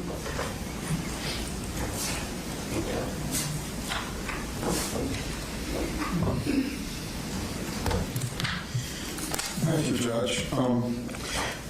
There's a reason that our legal system treats children differently. And Mr. Smith has just talked about it as part of his closing. They are immature. They're not fully developed.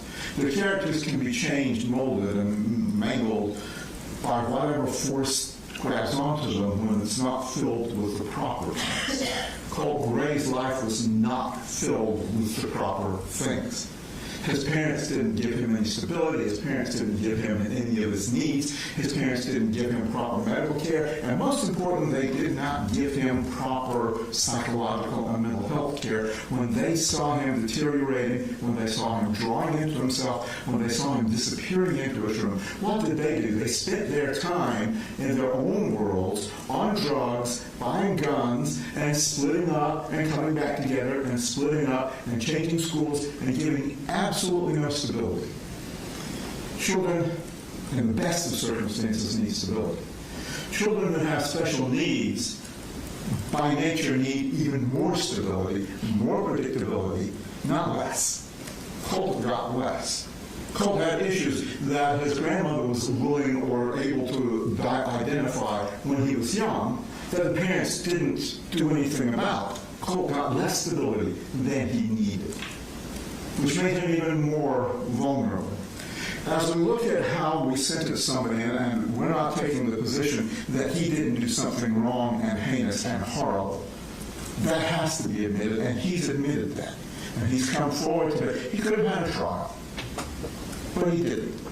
He spared the community the trial by stepping up to do a plea to admit his guilt. He admitted his guilt that day on 2 occasions. Now, there may be some conversation as to whether it was every fact that he put in those interviews was honest fact or not honest fact, or changed or manipulated. He was traumatized before he did the shooting, traumatized by his own actions, and the trauma continued after the shooting when he finally realized what he did. Yes, he had some bits of clarity, but that is driven not by evil intent, but by a desire to be accepted. And that has been the whole drive of what he's done in the TCC community. If we look at Dr. Richards' report, on his recommendation, the factors that we need to consider, which come out of Miller versus Alabama, on how we sentence children who have done bad things, we have to look at his maturity level. These situations that they're citing to happened when he was 11, 12, and 13. And everyone that has dealt with any child knows that 11, 12, and 13, they don't have any good sense, especially boys when they're coming into that age range. Anything that's a risk is something that's worth doing. But when you're left isolated, when you're left with no moral grounding, when you're left with no proper parental figure, you search for it somewhere else. You search for a model. You search for a hero. You search for a community that is accepting to you. That's where the vulnerability part comes in. He jumped onto a community that he could get accepted in and started reflecting. They call it mimicking. He's reflecting the behaviors of the people he's reading online. It's not that he's mimicking shooters. He's reflecting the behaviors of the community that seems to be willing to accept him, but his own parents won't. Well, his own parents won't even give him the minimum that he needs to think of himself as being worthy. Yeah, he may not have been hearing the voices, but certainly he had and reflected ideations of wanting to end himself, but not. A level of self-hate that I can't begin to imagine. But that is the world that he was trying to cure by filling in with the world of the TCC and reflecting the same kinds of things that they were talking about. Well, I understand that the victims have lost a great deal in this, but Colt has not really lost because he didn't have. He didn't have those supports in his family, and he didn't have the help that he needed. His parents were obviously totally abject failures. But when we're looking again at somebody who was 11, 12, and 13 when they were trying to fill a hole, we can't say that from this day forward they will never be right again, because the law gives us some room to have that discretion. The law tells us we have to consider these factors of immaturity, vulnerability, and the potential of redemption, sometimes referred to in the law as incorrigibility. He is not irretrievably broken. That's been demonstrated by what he has done in DJJ. That's been demonstrated by the conversations and the development we've heard from both Ms. Brose and from Ms. Polhamus as to how he has changed when he finally got what he needed, which nobody had given him until this event. The idea of Easter eggs, you would have to assume a level of maturity of a 12 or 13-year-old to be able to plan that out and to think that through. And we also need to look at the dynamic of Marcy and Colt in those conversations. Because a few months before that, Marcy had threatened to kill him. And now he's having a conversation where his mother is actually engaging with him, not threatening him. We've heard about from Ms. Brose again, the defects cases where his mother had abused him, and his mother got drunk around him, or high, or whatever drug of choice she had at the time. And now she's in a conversation with her where she's laughing with him. It's not him encouraging her to do something bad. It's trying to hang on to something that he didn't have without these horrible events. Judge, this is a hard decision because so many folks have been injured in ways that are indescribable. We've heard them, the families, testify to the impact on their lives.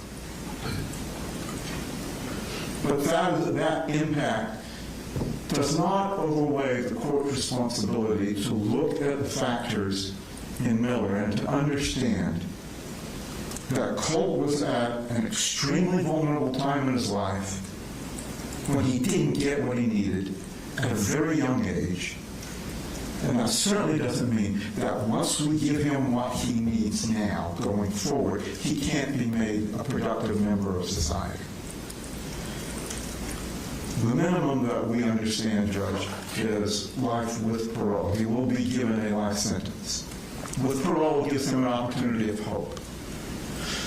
Hope is an important factor in somebody becoming a different person than when they start. And if we give him life without parole, then that takes away the hope and that takes away the ability for him to change. With the help of the psychotropic drugs, with the counseling sessions, with the routine, with new structure and hope, he can ultimately be a person who contributes to the society at some point. Life without parole, Judge, I personally think as a policy matter is too harsh for any teenager. But I understand the law doesn't look at it that way. The law gives the court the discretion. The law gives the state the chance to prove that he is not redeemable. I don't think they proved that. They proved that what he did was very bad.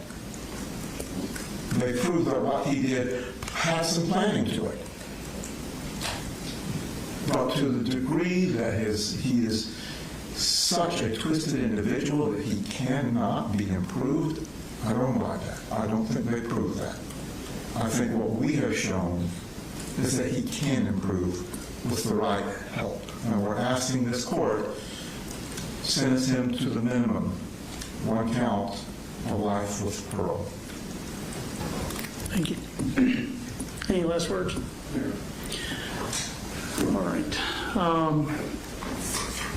It's almost 2:30. I obviously have a lot of thoughts that I need to put to paper and organize. Do y'all have that flash drive you referenced? Yes, sir. You put the final outcome on there.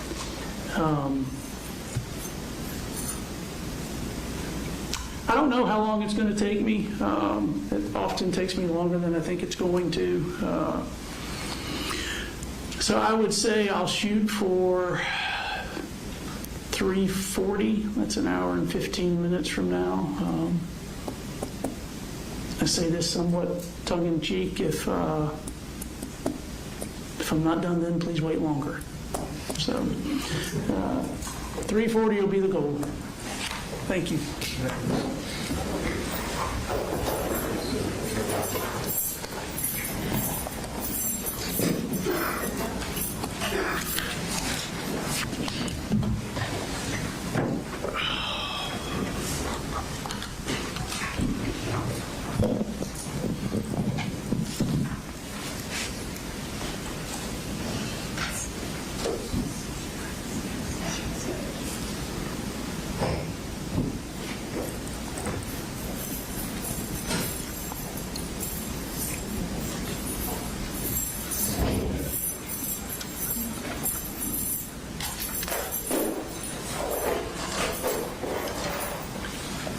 All right, we are all present. Never before have I had to sentence a 16-year-old. Certainly for something someone did when they were 14 years of age. Those who appear regularly in front of me have often heard me lament about the difficulty in sending a young person to prison. And here, as everyone understands, the minimum sentence is life with parole. Now, the appellate courts have said that children are constitutionally different from adults for purposes of sentencing. That stems from an understanding that juveniles aren't fully formed cognitively. Hallmark features of a juvenile include immaturity, impulsivity, recklessness, the failure to appreciate risk and consequences. And because of these factors, the Supreme Court says that the Eighth Amendment prohibits the death penalty for juveniles. The Supreme Court also disfavors life without parole for juveniles, declaring it to be a constitutionally forbidden, disproportionate sentence in all but the rarest of cases. Life without parole is thus authorized only for youthful crimes reflecting permanent incorrigibility. Life without parole is barred for crimes that are born out of a transient immaturity of youth. Now, I recognize that with your guilty plea, you've assumed responsibility for your crimes. You have made a lengthy and public trial unnecessary. I also recognize that you were failed by each of your parents. You were failed by your extended family. To a certain extent, you've been failed by a society that can't stop propagating this misguided value in online cultures and social media, rather than making genuine interpersonal connections and relationships. But that failure does not absolve you from who you chose to idolize, worship, and become. 4 lives were stolen, 2 of them really just beginning, and it wasn't done out of fear or anger. You weren't being bullied at Apalachee. It wasn't done out of hatred. You didn't even know anyone at that school. It was done for the infamy of it. Now, your childhood instability and neglect would explain or mitigate finding yourself in one of those problematic places that Dr. Richards testified about. But planning, fantasizing about, visualizing, and executing school shooting don't put you in a problematic place. It puts you in an unredeemable moral wasteland. Your crimes do reflect permanent incorrigibility, and I will sentence you to life without parole for each of the malice murders that you committed. You understood the horror of what you were going to do. You studied the trials of those other shooters. You even critiqued the victim statements given in those cases, and yet you did this anyway. You wrote, "I want to make history. I want people to remember the pain I caused." And there you succeeded. The pain that you visited upon this community is unlikely to disappear in my lifetime. You do not seem to be tormented by what you did. You seem to relish following in the footsteps of the murderers you idolize. You aren't racked with guilt. You're proud of yourself. Less than a month after the tragedy, you weren't concerned with the horror you wrought, but rather with finding out which mass murderers they were comparing you to. A youth may fail to consider the harm his rash actions inflict before acting, but you did consider it. You studied that pain when you researched the trials of your profane idols. You contemplated that pain over and over. This wasn't transient immaturity. It was deliberate, contemplated evil. You were all too aware of the court outcome of those mass shootings because you studied and obsessed over them. You know that the Aurora Theater shooter received life without parole. Nicholas Cruz received life without parole. Ethan Crumley, a juvenile, received life without parole. Yet you were not dissuaded. Your plan was not hastily hatched. It was a slow boil simmering more than a year's time. You savored the thought of it, you visualized it, and you fantasized about it. You broke it down step by step in visualizing what you were going to do. The thought of mimicking these other mass murders is what brought you joy. Now, for the rest of us, there is no joy here today.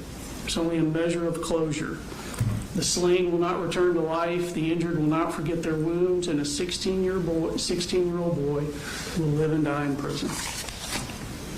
You have certain post-plea appellate rights I need to inform you of. You have a right to file a notice for a discretionary appeal within 30 days of today's date. You can have a lawyer represent you for that, but you are not entitled to court-appointed counsel. You have a right to file a motion to withdraw this guilty plea because it's less than 30 days before the term of court ends. You have to file that within 30 days of today's date. That would be to correct a manifest injustice. You do have a right to a court-appointed attorney for that post-plea appellate right. If you need a court-appointed attorney, you need to promptly apply for one so that one can be appointed to meet that 30-day deadline. You also have a right to file a petition for habeas corpus to challenge any legal errors in the proceeding, any violations of your constitutional rights. That is a civil proceeding for which you do not have the right to court-appointed counsel. Each of the malice murders will be life without parole, concurrent to one another. The felony murders and the related aggravated assaults for those all merge as a matter of law. Each of the aggravated batteries will be 20 years to be served in confinement consecutive to the life without parole. The aggravated assaults and the cruelty to children that do not otherwise legally merge will be 20 years concurrent to the life without parole. Is there anything else I need to address? 20 years on the aggravated battery consecutive, are they concurrent with each other? Yes. All right.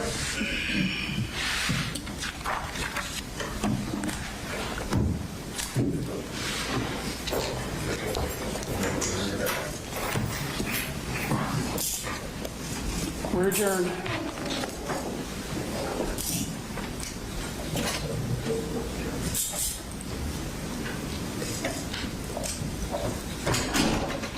With him off the bench, that camera needs to be off.